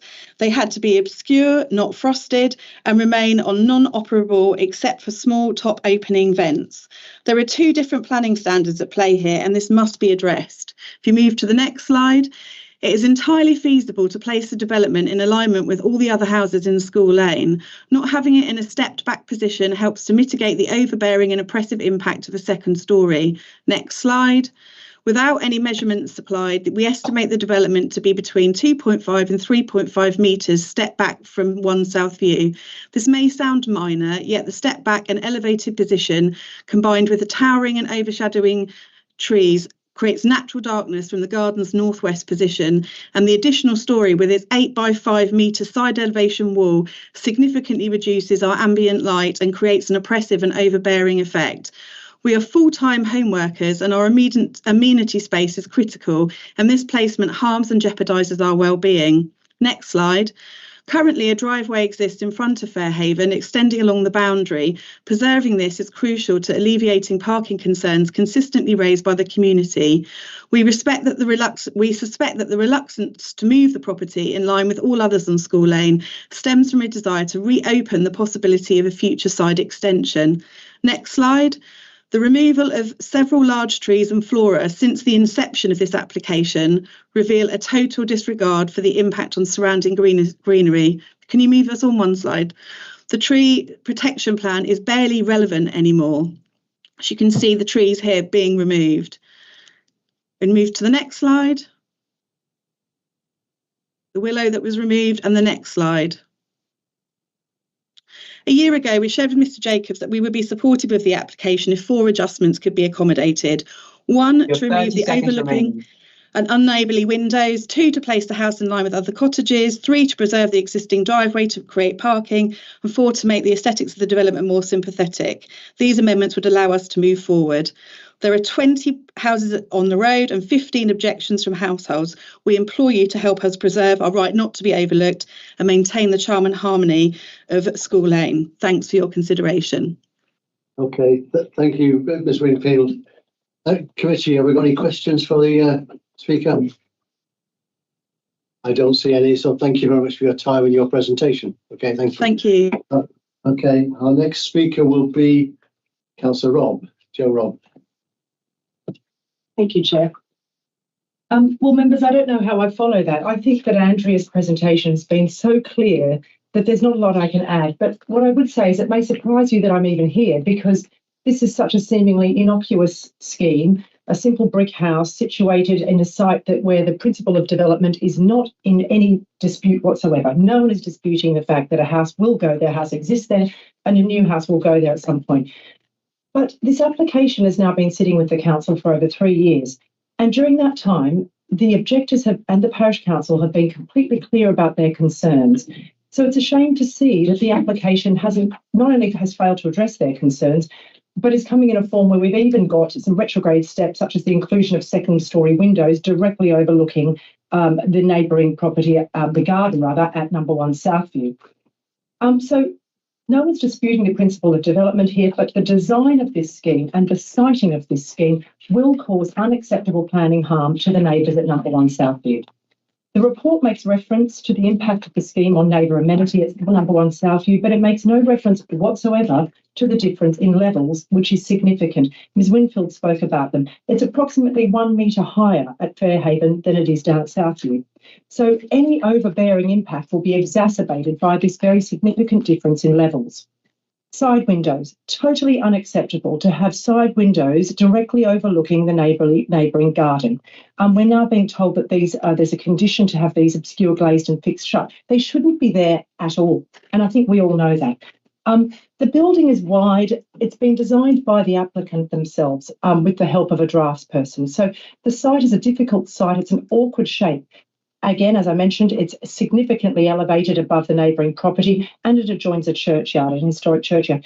In order to fit what is essentially just a rectangular box onto that site, has required the applicant to position the building set back from the front line of the other buildings on the road. And you can see that on your right-hand side there. There are no measurements, so we can't possibly know, but Ms Winfield has done her own measurements at home, and she believes that it's approximately a minimum of 2.5 metres set back, which will again exaggerate and exacerbate the overbearing impact on her little garden, effectively enclosing it with a brick wall with overlooking windows on one side. So shifting the building slightly further forward and slightly further away from Southview could have mitigated that problem. But instead, we've got this same scheme that is really unacceptable in planning terms. So I wanted to also talk about the poor quality design, the blocky nature of this. It's featureless, it's bland. Our joint design guide, which we only just approved last year, the key goal of the joint design guide, page 77, respect the local context while striving for excellence in architectural quality and sustainability. I'm afraid that this is a very bland, featureless design that does nothing in terms of architectural quality or striving for excellence. It's blocky, it's featureless, it's bland. It will be extremely overbearing on the neighbours. I don't feel that the report adequately reflects that. And we've got 2 side windows that will directly overlook the garden of the neighbours. So I would really ask you, and I know it seems strange, but I really ask you to consider refusing this, because once this is up, the impact on number 1 Southview you cannot mitigate that with planting or with anything else. The overbearing impact will remain permanently there. And I think this needs to go back to the drawing board. It needs an architect working on it to create a sensitive design that's going to fit in with that very tricky plot, and it's going to be sensitive to the Victorian cottage that it neighbours. And I'm happy to take questions. Thank you. Okay, thank you, Councillor Rob. Any questions? I see them, so thank you very much for your time. I should add for planning reasons: overbearing, unneighbourly, and overlooking. Thank you. You're over time. Okay, right. questions back to Mark, I think, if we have any. Mark, from me myself, could you actually clarify the situation on the windows and the obscure glazing? Yeah, so I understand it, but I think it needs to be pointed out again because we've had various comments about it. yes, I appreciate that there are windows there and there's a perception of harm as a result of it. However, the condition would be to obscure glaze them and fix them shut, with the exception of a sort of top openable fan like that you maybe see in a room or something. So the views out of them wouldn't be possible down into the neighbour's property. And in addition, they are secondary windows that aren't required for sort of means of escape or any building regulation purposes. So we're happy for those to remain obscure glazed. And those are the two windows on the left flank. Yeah, two windows, one serving bedroom 2 and one I think serving one bedroom. of the pictures we saw had 3 windows on it, so that confused me. No, that would be the other side, the serving fronting onto the churchyard. Councillor Sadler. So continue with the windows. Yeah. What's to stop them changing those windows in the future for regular casement windows with clear glass overlooking that property? I mean, they're not very small, are they? They're quite big windows by the looks of that. Yeah. So the temptation for someone to just come along and change them. What's to stop them doing that? The condition would permit them from doing that. They'd also need consent in its own right to install a first floor window side facing elevation anyway. That needs planning permission. So the condition would permit it, and obviously for our enforcement team, etc., we would be able to monitor that. Obviously with the help of the neighbours, if they were to glaze them, we'd have to get enforcement involved. Yeah, they're being contravention of planning, and I'm sure the neighbours and local councillors would make note of that. Councillor Graveshay. Yes, it could be. There could be a condition applying, and if they didn't comply, it would be subject to the planning application. So I have experience of this. Right. Can I ask? So, could you go to the floor plan, please? Yeah, that'll do. Right. So we've got bedroom 2 that already has a window looking back. Yeah. So therefore, the window on the left is completely and utterly unnecessary, in my opinion. Bedroom 3, is that the one at the front? Yeah. Has 2 windows at the front, so loads of light. Therefore, again, the window on the left is unnecessary. Now, I realise that you are dealing with the plans in front of you, but do you have an opinion as to why you haven't suggested those windows were removed? Because the condition can cover it. If the condition can assess or address a concern or an issue and it meets the tests, then we can apply that condition. If they weren't, then I would have asked them to omit it completely. So if they've got obscure glass and there is a light in the bedroom, the light can shine out of those 2 windows. Yes. Yeah. And you can also see silhouettes of me undressing behind the windows as well. If you fancy, yes. Thank you. I think I've made my point. Right, Councillor Cantor. I was wondering if the officer thinks, is it common practice to have bedroom windows obscured? They can be, yes. They are secondary windows, so we wouldn't actually worry in this instance for them to be. If they were the only windows serving those bedrooms, they were fixed shut and obscure glaze, we'd probably come into some trouble with the building regs and they have to intervene in that way. But because they're secondary, we're happy with those to be obscure glaze and fixed shut. Thank you. Okay. Sorry, I'm studying the plans. Councillor Sadler. Yeah. So there was someone said something about all those additional windows actually restricts the amount of furniture that one could put in those rooms anyway. So Not a planning consideration. Not a consideration. Okay. Smaller wardrobes. Yeah. There is a smack of that, but it's not a planning consideration. You can only do what's in front of you. I agree that it would be better to check them out totally, but that's not what we've done. Yeah. Any further questions? Councillor Baganay. Yeah, on the question of these windows with obscure glazing, it's not a conventional architectural feature, is it, of a dwelling to have bedrooms with obscure glazing? I mean, we in this district are aspiring to good quality design of all buildings we put up, and I think one of the functions of this planning committee is to help to ensure that we do have good quality design. And I think, it's questions. Yeah. Oh, it's a question. Yeah, I was. Is this a good quality design, guys? I've deemed it to be an acceptable design and the obscure glazing won't materially alter the design of the property, in my opinion. Yes. Yeah. Councillor Gravishak. Sorry, there was one question I didn't think. There was some mention about the fact that the new building, if passed, was immediately behind the existing line. It's further back in the plot than it is set back. Yeah. Yes, by approximately. Yeah, and that's because of the triangle. Yeah, the neighbour is correct. It's about 2.5 feet. And my final question, you'll be pleased to know: can we condition that these windows are removed, or would we have to just reject this planning application and suggest to the applicant that they are removed? It seems daft that we can't condition. We can pass it, say, as long as the windows are removed. You can't do neither of those. You can't refuse it, but for the point of view that they've submitted it and want it considered.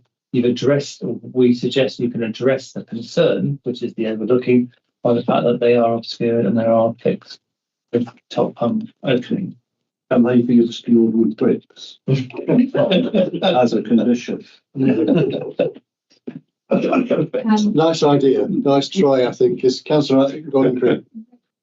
The planning officer, Mark, in your opinion, are they complying with DES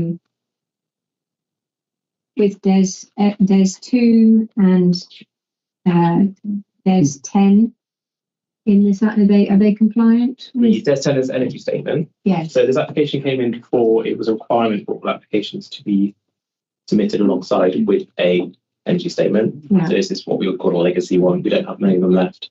So it would actually require them to submit an energy statement for us to consider. Yeah. So that would be part of one of the conditions. And DES 2 is the character around the surrounding area. Yeah, I mean, my report and my speech in some part sort of explained that we feel that the design, use of materials, form, orientation, following that linear pattern, albeit slightly set back, does address the sort of the character of the area.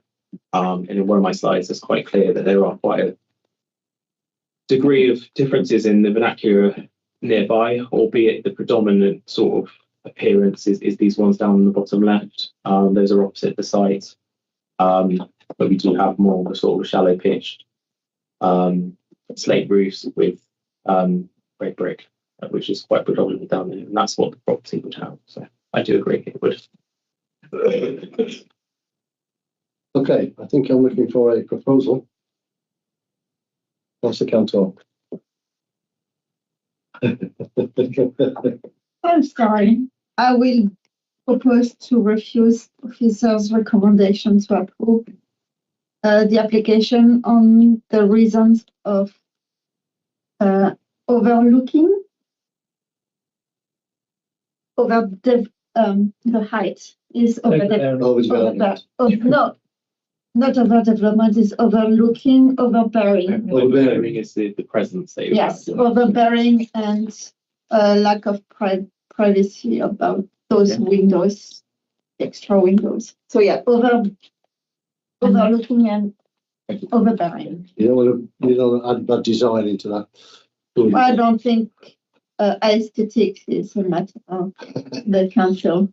I'm looking at Councillor We are allowed for a second there, but I will second, but I would like the design aspect that Councillor Dragonetti involved in, because I think to have windows on a flank wall is wrong. But to have sort of windows that do nothing, which school glass is wrong. There is perfectly adequate light front and back for all the bedrooms. Sorry, I'm making a speech and I apologise, Chair. You're going to tell me. No, you can do it. Sorry, I think design is important. So if we have. I mean, design terms in terms of the windows, it would be a very tricky thing for us to sort of argue at appeal, certainly. When properties have windows to the side, they do. Sometimes they do, and often when they do, they're obscured glazed because they're side-facing windows. I think the overlooking cover the window, isn't it? I think with regards to the overlooking, there is no overlooking because the condition would stop them from doing that. Fine. To say that there would be, despite the fact that there's a condition that clearly will stop them from doing it, would put us in a bit. Overbearing is certainly if you feel the height of it compared with coupled with the increase in the height of the site, the neighbour's site, the differences in levels, that could certainly be a valid refusal to take step back. Yes, and the positioning. Yeah. So it's like along the lines of owing to its height and siting within the site and the levels difference, it would have an overbearing impact. So yeah, so bad location. It's in control of the neighbour immediately.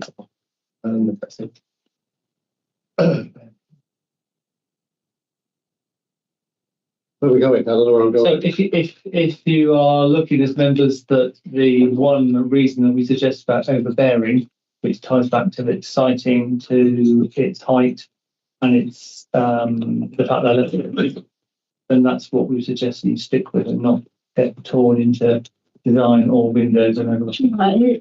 I would go with officer advice. It's what you're telling me. It's not what I'm telling Convince me. You want to propose refusal on the grounds of it's overbearing, it's too high, and it's too. It makes it work. Yeah, Councillor Rob alluded to the fact that, and I'm only just back on this planning commission, that we passed the design guide. Surely, if we as a planning committee feel that the design of this building, which includes the side windows, is there a wording that can we? If you could give us specific reasons other than those windows as to why you feel that the design is contrary to the local area, then we can tie that into a sort of excuse. Not to say because of its brickwork or detailing. It'll be quite difficult, but as I explained, there's quite a lot. Difference in vernacular. I've been looking at that myself and not sort of coming up with a. Yeah, I think it's difficult because I think it's loose. It's loosely sort of varied in the area, and there is some variation to brickwork. Okay, Mark. Thanks. Okay. We'll go with what we've got then. Clarification, Chair, may I just say, in terms of the design, is it that the design is not appropriate for this plot, which is why it's being put back and has become overbearing to the neighbour? Will that not make it any more convincing? I mean, in that, if the design in terms of relationship to the neighbour, the things I've picked out is the height of it, and so that's the only real design the issue. fact that it's a rectangular block, and they've had to push it back to make it fit. So it's not sympathetic to the shape of the block, the design. So the design doesn't work. You need to tie them back to the design guide and the policy in the local plan about design. Yes, you may want to try and get a bespoke design for the site. That makes sense, but this is not what's before you. And actually, are there actually planning harm issues in terms of the design? Questionable. Yeah, it's become overbearing. That's what I'm saying. It's become overbearing because That's more the form of it, though, and the scale of it in terms and of the sighting of it. and the proximity to the neighbour as well. So Okay, I'll stick with those. I just want to clarify if I can put it into words, it's the height of it, the sighting of it, and the levels that are the key issues with regards to the impact of the neighbour. Overbearing impact. Yes, that creates It's a scale, massing, and orientation, you can say, in relation to the neighbour. Yeah. Yeah. Orientation, I don't know. Yeah, but It's overbearing in its scale, massing, and orientation. you could. We'll use some of those. Yeah. Words that's location. appropriate. Yeah. Okay. Let's Please, move on. it. That's been proposed by Councillor Cantor, seconded by Councillor Gavrichak. We're now going to debate. I reserve my right. You reserve your right. We're now going to debate. Anybody else wish to speak on it? Councillor Sadler. Yeah, I'm against it. I don't think it fits with the local vernacular at all. And I think when it's on the side, that's going to be a difficult issue to enforce. I take the officer's point completely about there's enforcement action that can be taken, but you still got to take it. Yeah. Yes, the vernacular doesn't have windows on the side, so I think it's just for that reason alone. Yeah. Okay. Thanks, Councillor Sadler. Councillor Dragonelli. Yes, I would.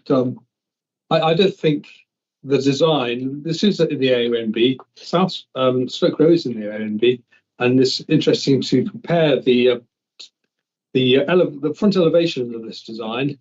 Look at that with all those windows there, compared to the adjoining property South View, which has only had 2 upper floor windows. Oh, sorry, that's a picture. Remember, you want me to? That was a wonderful picture a minute ago. Did I go past it? That one up there. Sorry. You only got the South View. Kind of, yeah. Well, nearly, but that's yeah. There you are. Yeah, we can just about see there's only one. Yeah, so much lower down property anyway. Yeah. So it's just comparison size. So it's in the AONB, and it is not a design that enhances the character of the AONB in my view. In addition to its own. There we are. Look at that, perfect. That one on top right down is South View. Not in keeping with the AONB. Not in keeping with the character of the area. And we don't have AONBs anymore. Fine national landscape. Right, sorry. Right, okay. Peter's spoken. Ed's spoken. Anybody else wishing to speak? No, I'll go back then to Stefan to speak. Just say I agree with the planning conditions. It does not fit in with the vernacular. So that could be loosely associated that picture design. Doesn't fit in with the design of the village. Let's say. Right. I am exercised about, and I would just urge the applicant, the speakers accepted a 2-story dwelling. It's just going to be the right design. So have a chat with them. But I fully support the seconding of Alexandrine's motion that we refuse this planning application. Thank you. Okay, that's the one. Yeah, that's one. Thanks, Alexandrine. Just a moment. I am in the minority here because I actually quite like the design, but I agree that it's not fair on the neighbor because of the overdevelopment of the property and what I wanted to say. Overbearing, not overdevelopment. Yeah, overbearing. And from what I heard during this application, the local community were very happy to suggest ways to make the application convenient to them, and I would urge the application to work with the neighbor. We can. Okay, thank you. Thank you. Okay, we've had it. A motion proposed and seconded, fully debated. We'll go to the vote. All those in favour of the motion to refuse application. Who's this application? Yeah. That is unanimous. Thank you. Rare unanimous. Okay, rare unification. Yeah, thank you, committee. Yeah.